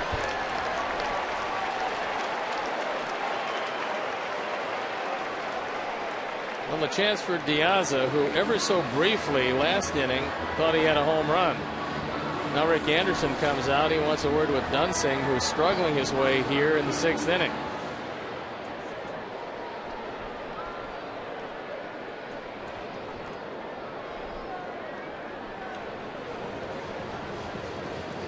And a reminder, our Sox and Cubs rivalry continues this season for the BP Crosstown Cup. Great seats are still available for the Sox Cubs here at U.S. Cellular Field June 18th, 19th, and 20th. Purchase tickets by visiting whitesox.com or calling 866-SOX-GAME.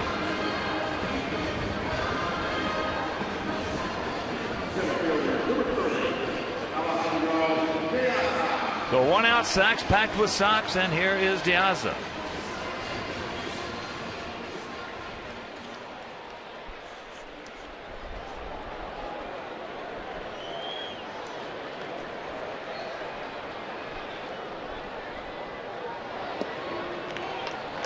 Good take. 1-0.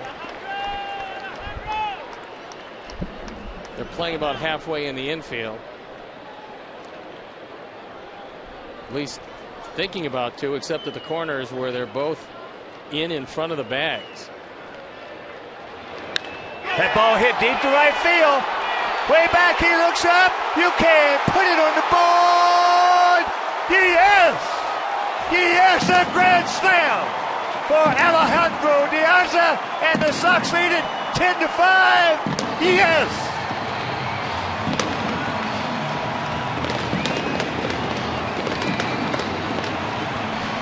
Well, last inning we thought he had his 4th. This inning we know he has his 4th. He's driven in 17. And a no doubt bomb off the bat of Diaza. No review necessary.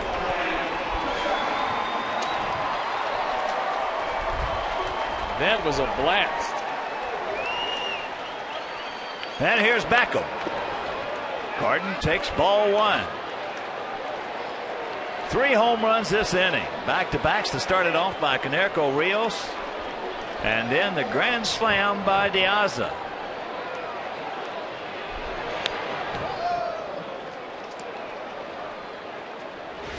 A Ford home run replay in a 10-5 game. This was the last 4. Revere goes back, and that ball is way out over the bullpen. And the count 2-1.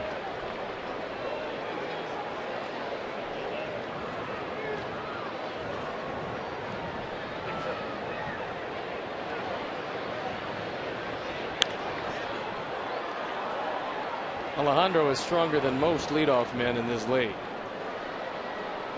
We've talked about it. He has never done anything except impress us since he's been in a White Sox uniform. 3 springs ago, last year, this year. Ate him up inside right there. Casilla makes the catch. And that is out number 2. So Gordon now 1 for 4 with a run scored, and that'll bring up Adam, who's 0 for 2 with a walk. If you're just tuning in, Cleveland beat Verlander and the Tigers 2-1 this afternoon. Masterson over Verlander. Chris Perez is 16th save. Shin Soo Choo led it off with, they say, a mammoth home run in the bottom of the first off Verlander. There's a little chopper, and it's foul. Also, Cincinnati doubled up Atlanta at the Great American Ballpark 6-3. But right here, Sox with 1 in the second, 3 in the third, 6 so far here in the 6th.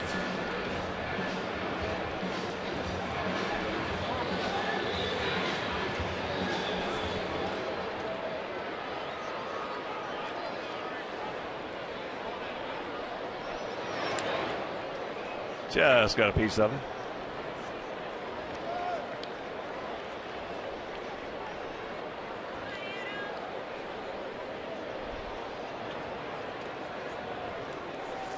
Four home runs if you're just joining us by our Sox. AJ, Paulie, Rios, and now Diaz. That's popped up. Dozier fighting that wind, stays with it, makes the catch. That'll retire the side. But they make a couple of big errors in this ball game, and it has cost them a ton as we lead at 10-5.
US Cellular Field. Kids get a free ticket with each paid adult ticket. Be sure to swing by the Radio Disney booth at Gate 3 from 11:30 to 12:30 for music, dancing, and great giveaways. Music, dancing, and great giveaways. Visit WhiteSox.com for details. That's this Sunday, Kids Day. Will Oman comes into the game trying to protect a win for Nate Jones. Will Oman 0-2, ERA .632.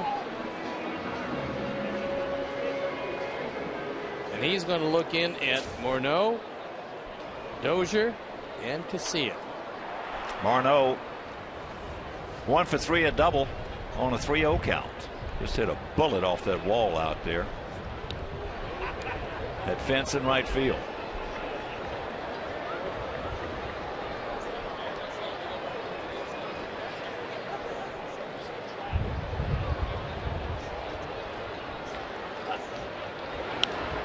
Fouls that straight back over our heads.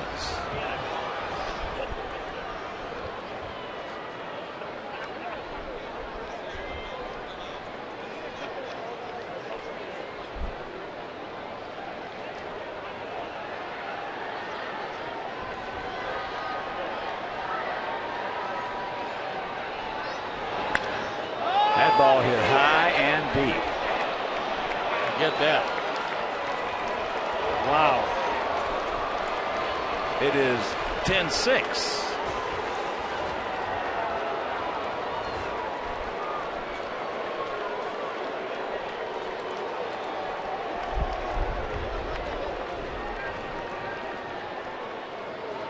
Seven and 19 on the power numbers for Morneau. Ford home run replay. And this one is one of the longer ones we've seen recently. Well, talking with Ron Coomer, he said there's nothing wrong with his wrist anymore. Oh, you can tell by the way he's swinging tonight. Hey, Will. Not favoring it and showing you some of the power that we've seen from him in the past. Oh, he's got monster power. Former MVP. Drove in 130 that year. So here's Dozier.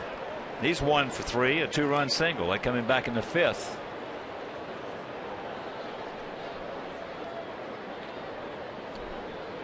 Twins now with 30 home runs. And our Sox have 53.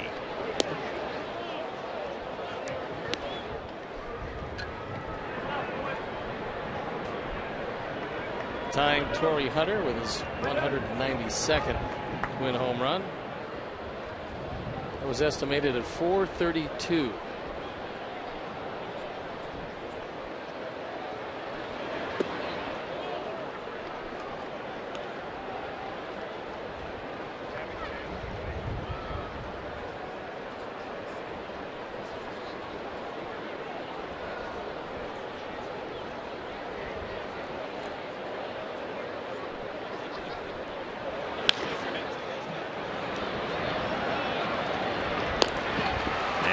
Out number 1.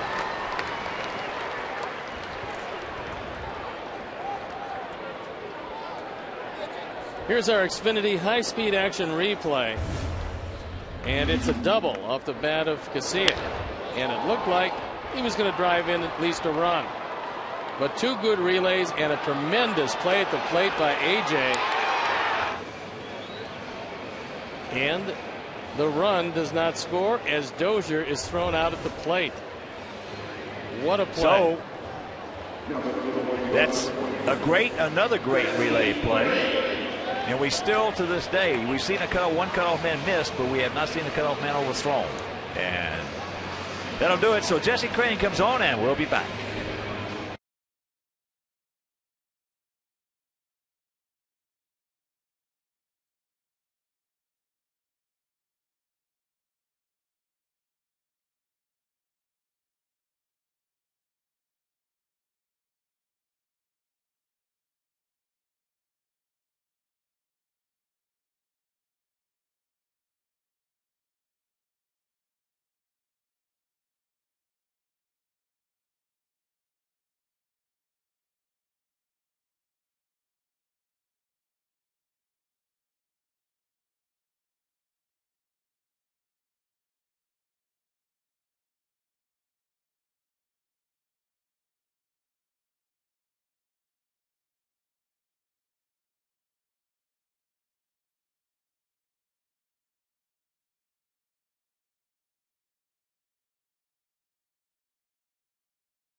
Is Jesse Crane.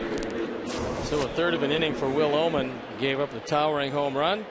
Jesse Crane comes on for the 11th time. The ERA 169. Still doesn't have his real good overhand curveball yet, but that's to be expected as he's had a couple of injuries to fight through. When he gets back 100%, that's going to be some right-handed staff in the pen.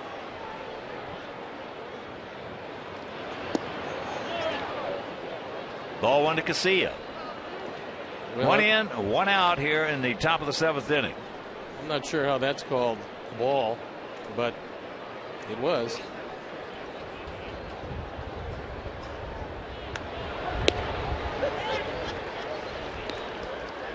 Count 1-1. Here's our BMO Harris Bank pitch tracks. I'm sure you can ask for a better curveball than that. Never where the catcher catches it. That's the toughest pitch to call for any umpire.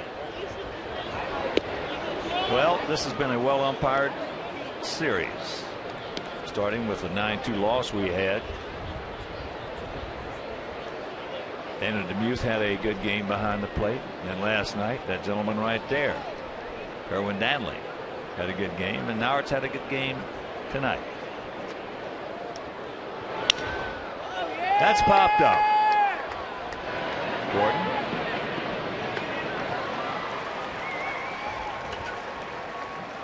Two down. You can see the fielders.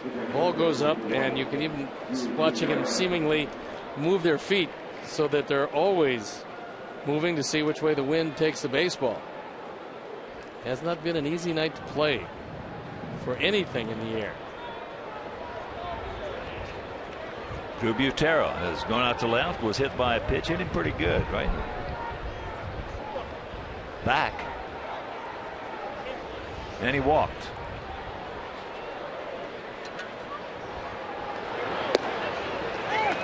Takes that fastball at 95.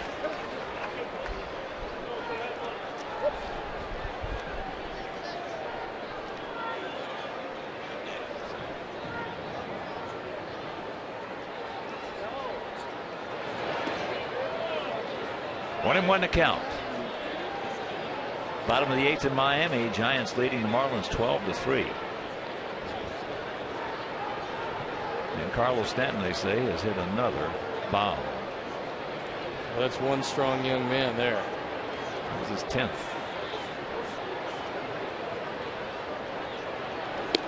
And there's a strike. Phillies leading the Cardinals 9-7 after 6 in St. Louis. Angels 2, Seattle nothing. That's bottom of the 2nd. That's Safeco. Way high, 2-2.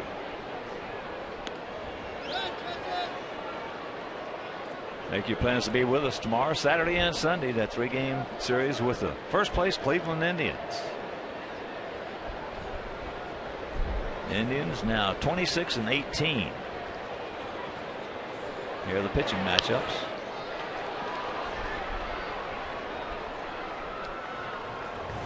There they are. It's the Indians' 3 best.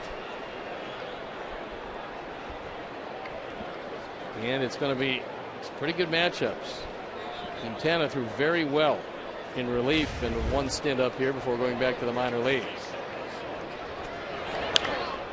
And another souvenir right side. Sunday being Kids Day.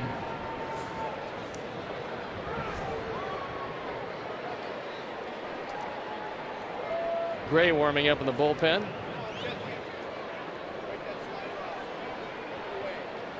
Thinking it's Jeff Gray, who's been around for some time. Well, we had him. He did a good job for us.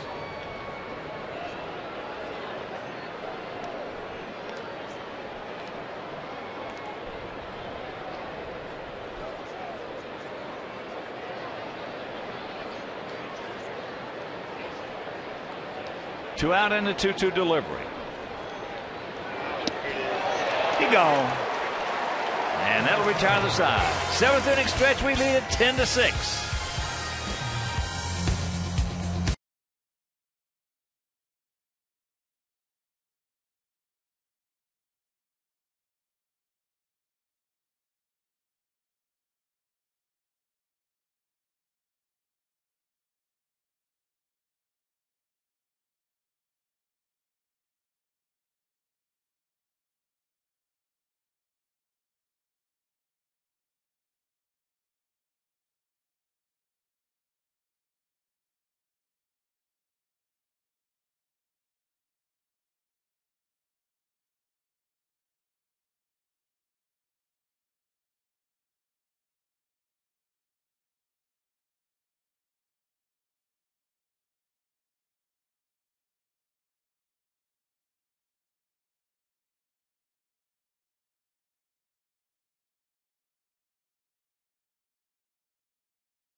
comes into the game.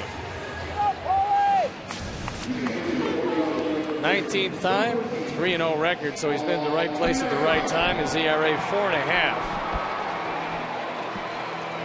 And we'll be looking for a couple more runs. It's a very lively night at the ballpark, so you can never have too many.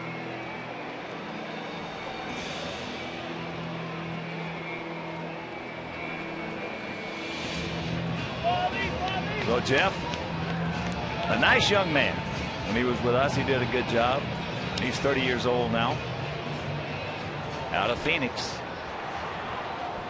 And Paulie will lead it off.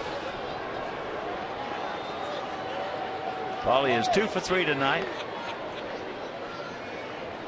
Plus, the one out was deep up against the wall in right field as he can't get it. And here's what he did, leading off last inning. Kicked off a big inning.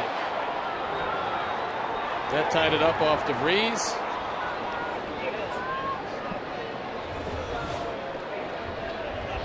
Paulie now with that 10-game hitting streak. 10-game hitting streak and hitting well over 500. Well, he's something. Getting better and better.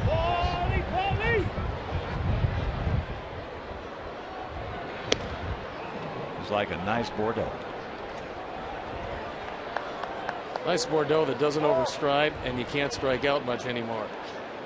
He really came into his own when he learned how to handle his legs. And since then, he's just been a monster.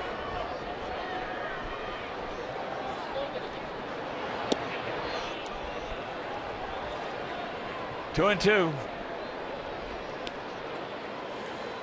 If there's one big physical thing with a hitter that can get him in all kinds of trouble, it's his legs.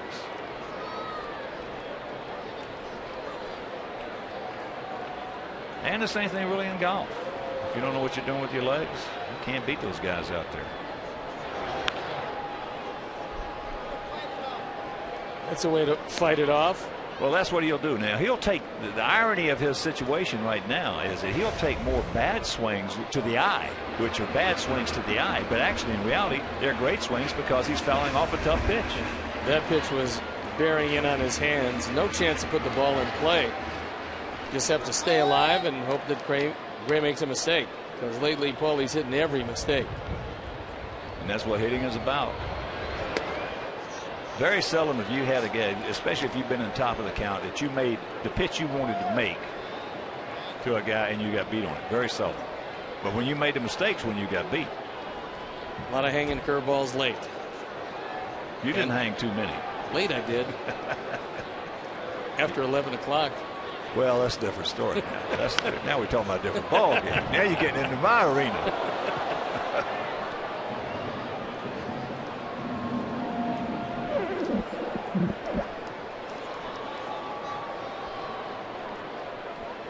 Count hangs at 3 and 2.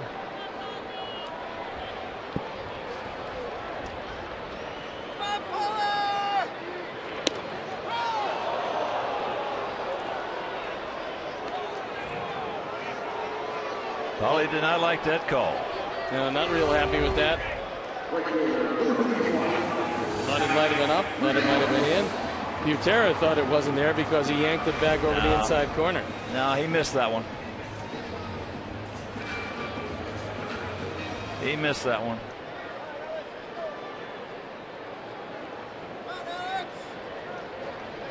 So here's Alex. He is 2 for 3 tonight with 3 RBIs.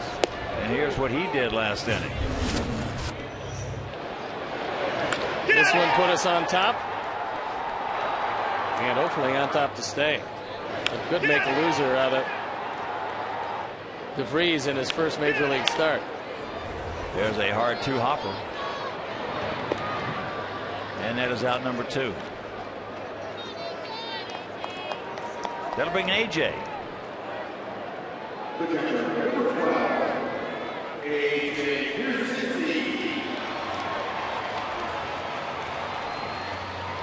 And here's what AJ did back in the second.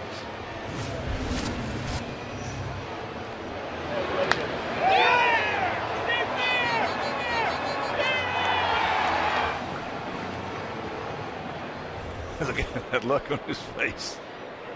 You go, huh?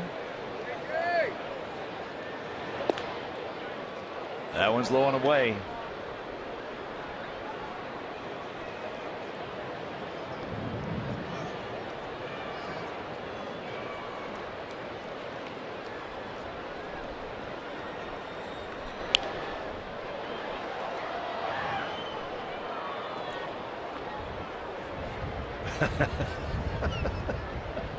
He's one of the more surprised men in the ballpark. He was. That one left in fair territory because he was all prepared to come back and take another swing. That wind just blew it right back in. The wind has been a definite factor tonight. There's a little chopper two hopper. And a nice inning for Jeff Gray. We're into the 8th, leading 10-6.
The game, and it is Matt Thornton.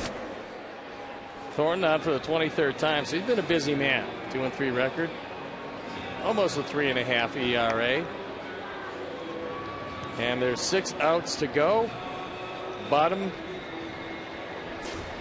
part of the order, and then we head to the top with the tough left-handers. Jamie Carroll is 1 for 2 with an RBI. What new against us? Takes first pitch strike, poured over. Good fastball from our 6'6" southpaw.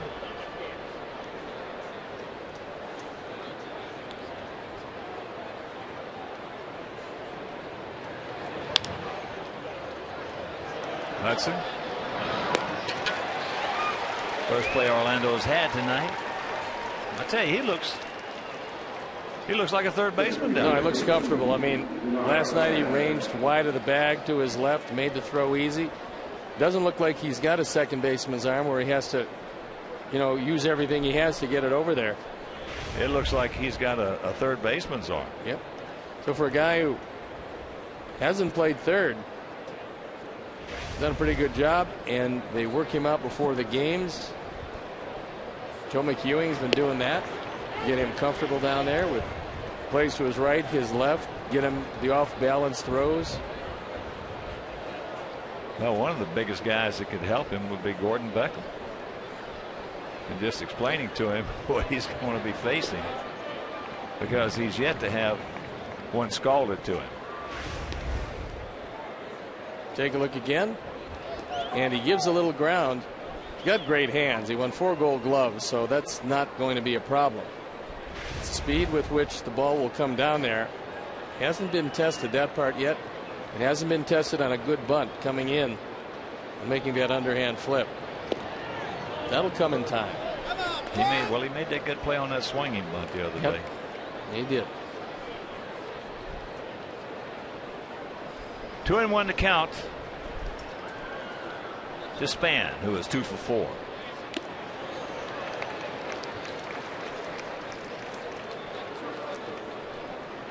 Just a real solid player.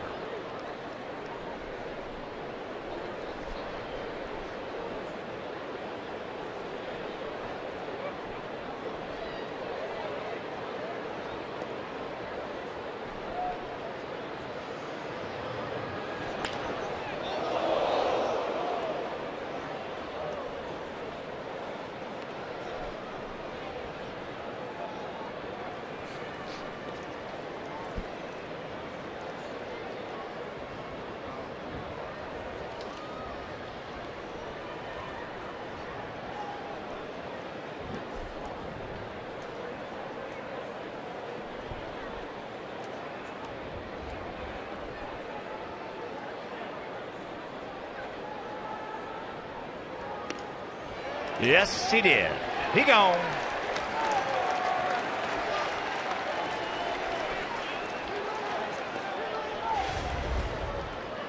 High heat. Span overmatched and overswung. That's an easy call for Kerwin Danley. So here is Ben Revere, 0 for 3 with a sacrifice bunt.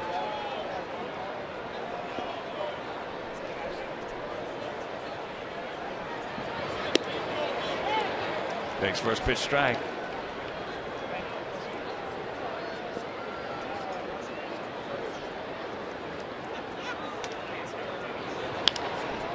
And there's another foul ball. And a reminder, fans, come see our Sox take on the Mariners on Saturday, June 2nd. First 20,000 fans will receive a Carlton Fisk, a big guy. A Carlton Fisk replica statue provided by Mission Foods, the official tortilla and tortilla chip of our Sox. Purchase your tickets by visiting whitesox.com or calling 866-SOX-GAME. That's June 2nd. Mariners are in town. And the first 20,000 fans, a beautiful Carlton Fisk replica statue.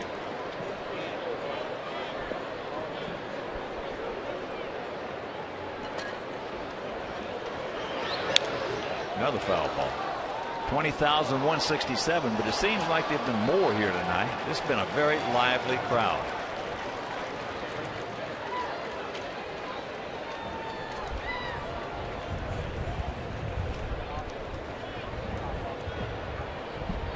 Today, what's happening, we can see it. They're starting to like this ball club.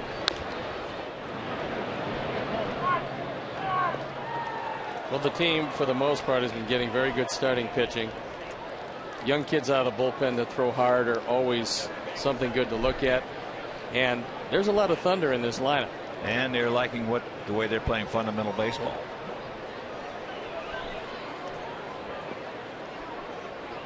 Just winning on the home turf consistently going to cure a lot of ills. Paulie take it himself. That's a nice inning for Big Matt Thornton. And we'll go to the bottom of the 8th, leading by 4.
At Bat 12 app for your phone, iPhone, iPad, Android, and Windows Mobile.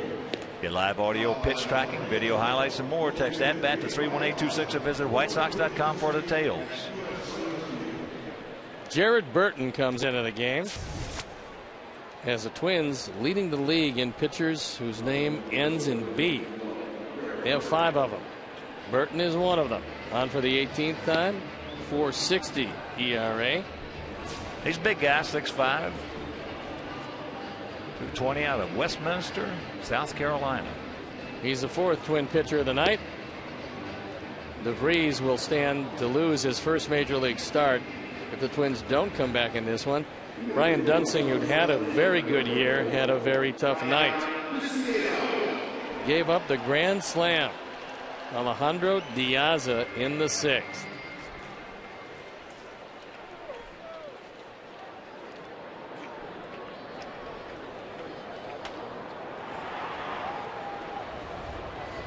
So here is Tank. But the Reeves pitched better in his line is going to look in the paper tomorrow. The only 3 earned runs allowed. Made some big pitches. Defense let him down a touch. Yep. And those back-to-back home runs by Konerko and Rios didn't help. 0-2 the count. Tank is 1 for 3. He just had a vicious double back in the 6th inning. Just a bullet, low line drive, a 1-hopped just to the right of the Bacardi at the park side.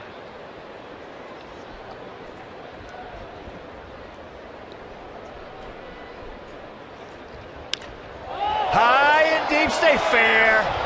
Stay fair. It will, you can. Put it on the board. Yes. Bob. Hey, Bob.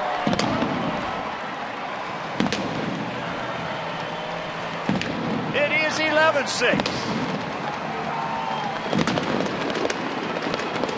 8th home run, 6th green driven in.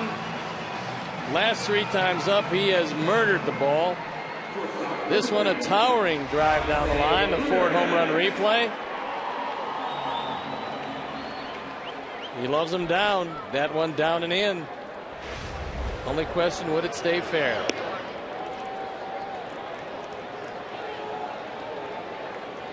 What a strong young man. Well, we talked about it. 2 livest bats in the American League. I don't know about the National League, but in the American League, 2 livest bats. Viciedo, Yoenis, Cespedes.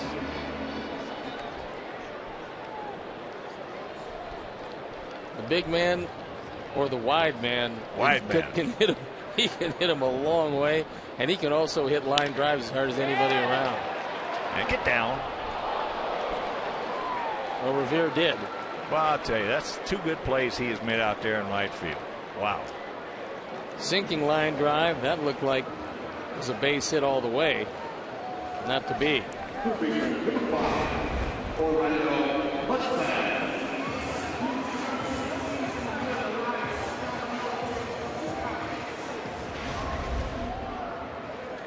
So here's Hudson.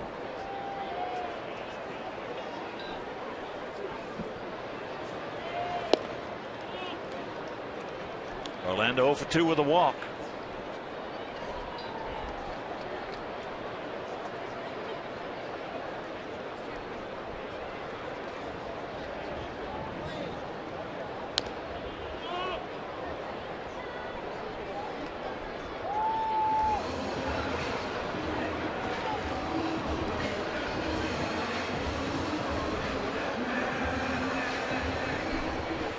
Five home runs for our guys tonight. Now have 54 on the season.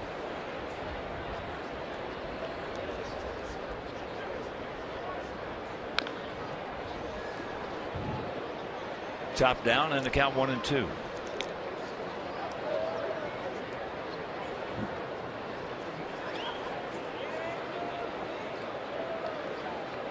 One of those 5, a grand slam by Alejandro Diaz.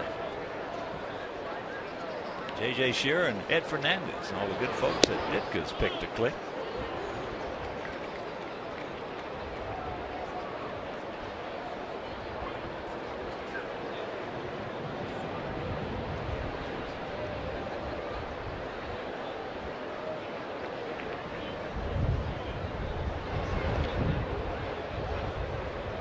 And a full count.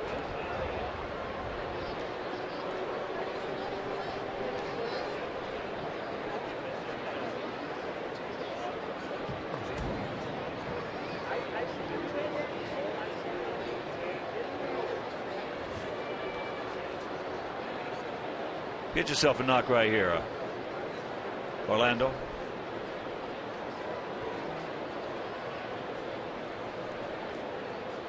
There are a lot of runs that are being scored in the evening games tonight around baseball.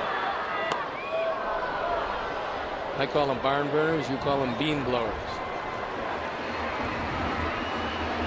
14-7 San Francisco over Miami. 10-8 Philadelphia over St. Louis. And 11-6 right here. It's windy everywhere. It must be. The wind's blowing out all over the league. That ball hit hard in the gap. Nobody's going to get that one. So Hudson pitches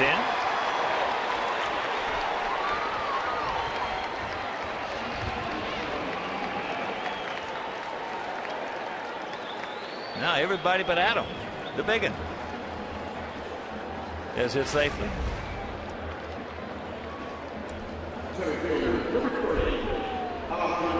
Hudson with a shot in the gap. The 11th hit, and the Sox have made the most of them with 11 runs.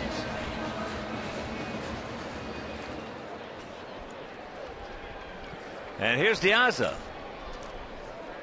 1 for 4. Just as here it was. Just as we promised you earlier in the game, it's Miller time, brought to you by Miller Lite. It's our Miller moment. Alejandro had a home run reversed earlier in the game. This time, no reversal. His 4th of the year. He's driven in 17. And a count 0-2.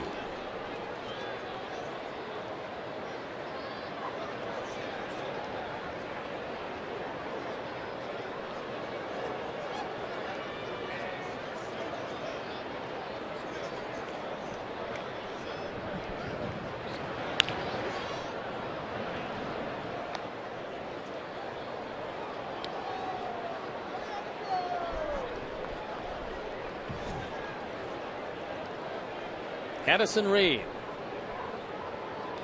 Not exactly loosening up, but it's a very warm, a little bit humid evening.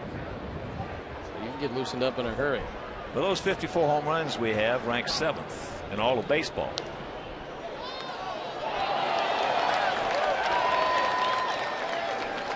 Well, with the Thunder in this lineup, and we haven't had much warm weather, we're going to climb the rankings drastically. I was telling Adam Dunn about this lively ballpark, and he said he hasn't seen it yet. There's a shot foul.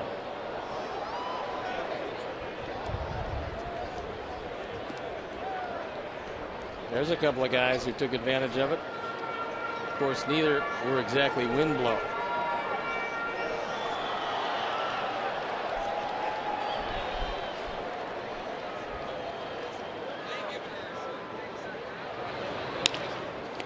Little comebacker, look the runner back to go to first. So 2 down. And that'll bring up Gordon. Gordon's 1 for 4.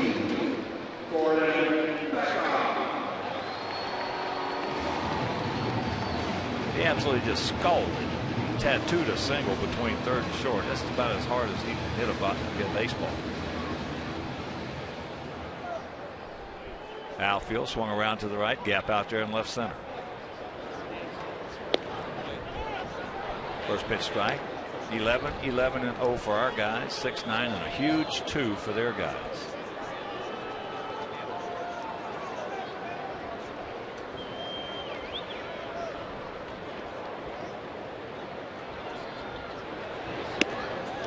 Up high.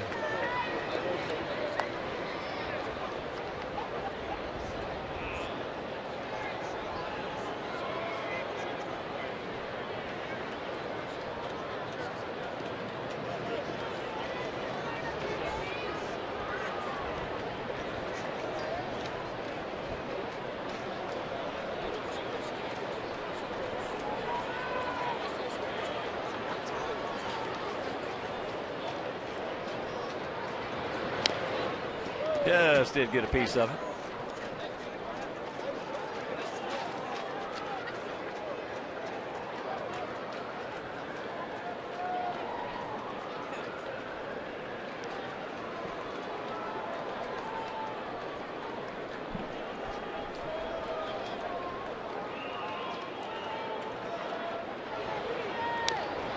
And another foul ball. We mentioned we have 54 home runs. Who do you think is leading both leagues?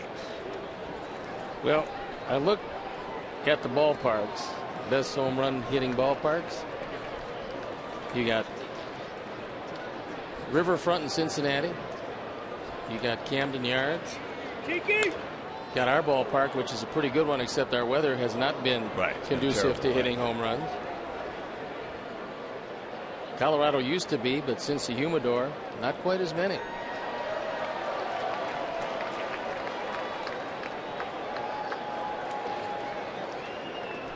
Certainly not Washington. No. I can tell you that. Not Safeco. It's definitely. It's Baltimore. It's not Safeco, no. It's Camden Yards. 69 bombs they've hit. And they're getting some pretty good pitching. And Adam Jones is really becoming the superstar. Just got a piece of it that he's going to be. He's another guy that keeps on getting better and better as the days move along. He could always go get him in center field. He always had power, but he wasn't the refined hitter he's become. He killed us. We got him in a couple of situations that we shouldn't have gone at him. We did, and he beat us. Well, he's hit some late home runs all year. He just missed that one. High in the left field, Willingham. And that'll retire the side, but the homer by Viciedo, a high towering shot. And it is 11-6, good guy.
Top of the ninth inning, 3 outs to get, and Addison Reed, who is the closer, coming on. You've got to get him an inning every now and then to keep him sharp. Closers rust away before they wear away, and so even in a non-safe situation, you want to get him out on the mound, get the feel for it. And as you see to Addison's left, when you look in from the center field, Mully is happy. He should be happy. Mully's happy and Hanley's sad. He's well, yeah, that's another story for those boys. 9 in a row on the minus side for the North Siders. And Mully has to like the 5 bombs tonight. Oh yeah. Just walked him back off the ledge. Well, Cleveland's coming to town. We got a chance to do something about that deficit. This hangs on. It'll be 3.5 games heading into tomorrow night.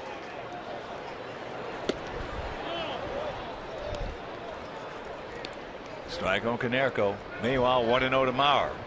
Maurer 1 for 3. A long homer over the center field fence. Both Maurer and Morneau have homered. Tiki! And the count 2-0.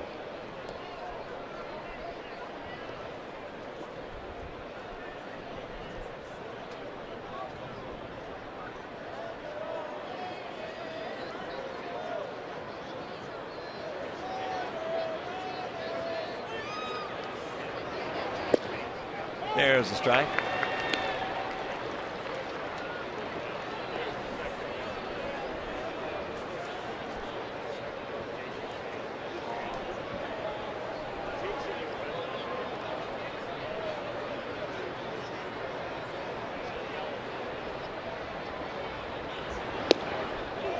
Nice at 95. Final from Miami, 14-7 Giants over the Marlins. Bottom of the 8th in St. Louis. Phillies leading the Cardinals 10-8.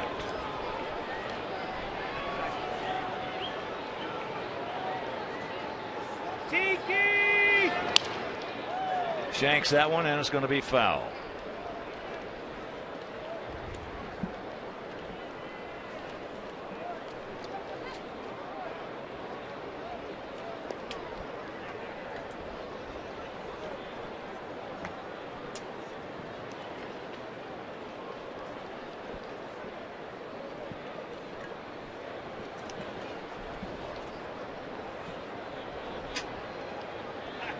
Just tuning in, Philip Humber started, went 4 1/3, gave up the 5 runs, earned on 6 hits. That's fouled back. He had 3 up, 3 down in the first, 3 up, 3 down in the second. Then he gave up a run in the third. Struggled a little bit in the fourth with some wildness, and then in the fifth had more wildness, and they put a 4 spot on the board.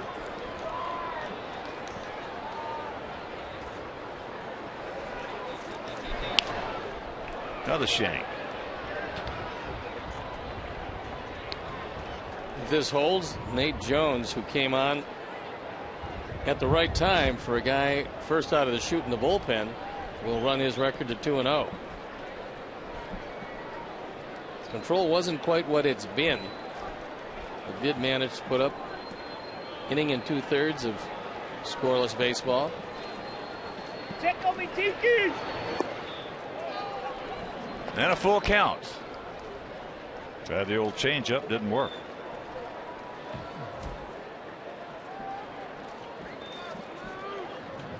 See if he doubles him up. That's how they struck him out in the 6th. Maurer knows that too. Watch out. Hopefully it's just got all glove. I think that got a little meat. And I think he's okay because he's got a big smile on his face, and that was a rocket. That's going to leave a mark.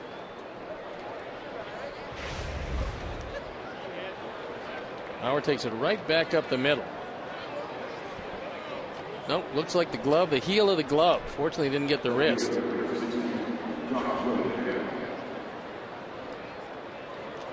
That was a tremendous reaction by Addison. Can't hit it much harder than that. Meanwhile, here's Willingham. He's 0 for 3, a walk and a run scored. His 3 outs have been strikeouts. And that's popped up. Alex coming on. 1 down.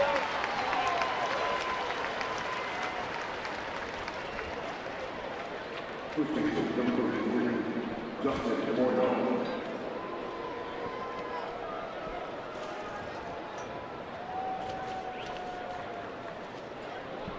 Morneau. He hit a long home run. He also hit a hard double on 3-0 off the right field fence, but that home run leading off the 7th. If you missed it, poof. Anytime you see it disappear into that foliage, you know that it was well struck.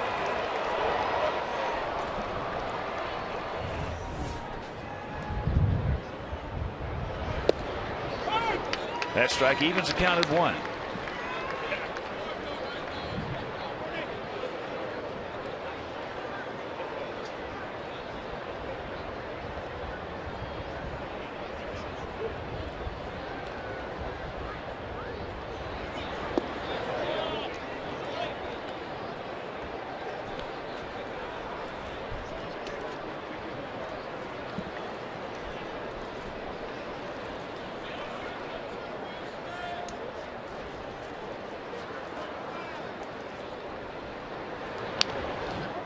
And the count, 2 balls, 2 strikes for the 31-year-old veteran who has really been injury plagued for the last couple of years. Wow. This whole ball club, as we've talked about, my whole all the parts of 7 decades in this game, I have never seen a club crippled up like they were last year. Never. Here's another one. Yep. So it is 11-8. And this happens so often to closers coming in to get an inning of work. It's pretty common because the adrenaline can't possibly be the same. 8th home run. 3rd run batted in tonight. And our 4th home run replay, it's a changeup. When you throw a changeup and the hitter moves his hands back, you got problems. That means he has seen it and you've tipped it.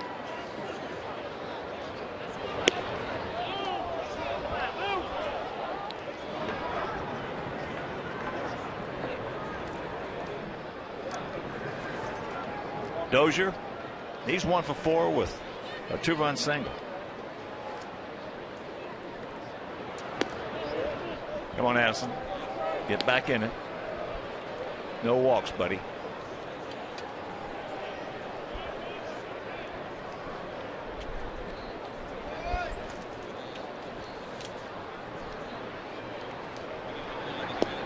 And there's one.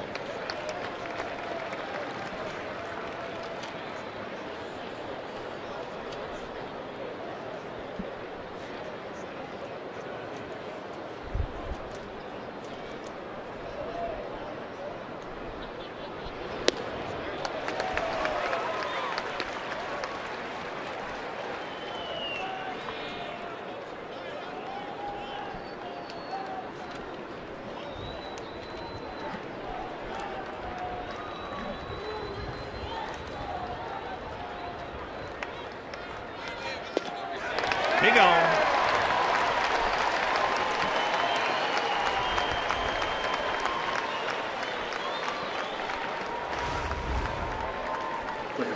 Little heat on the outside corner. Dozier swings through it.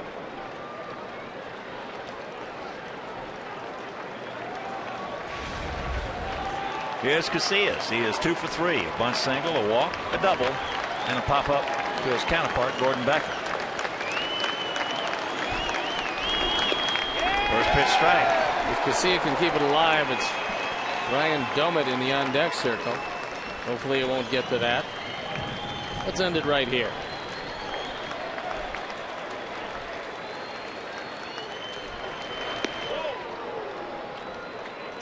There's that changeup.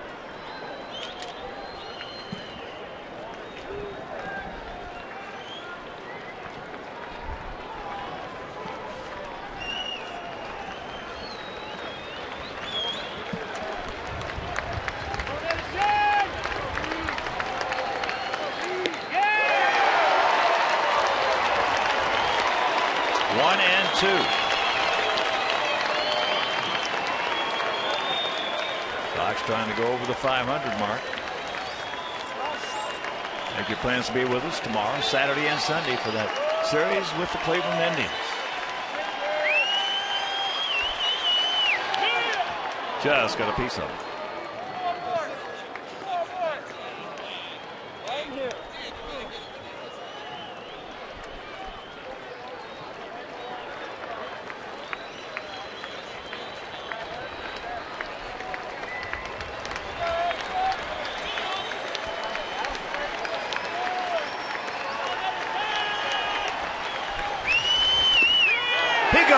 And this ball game is over.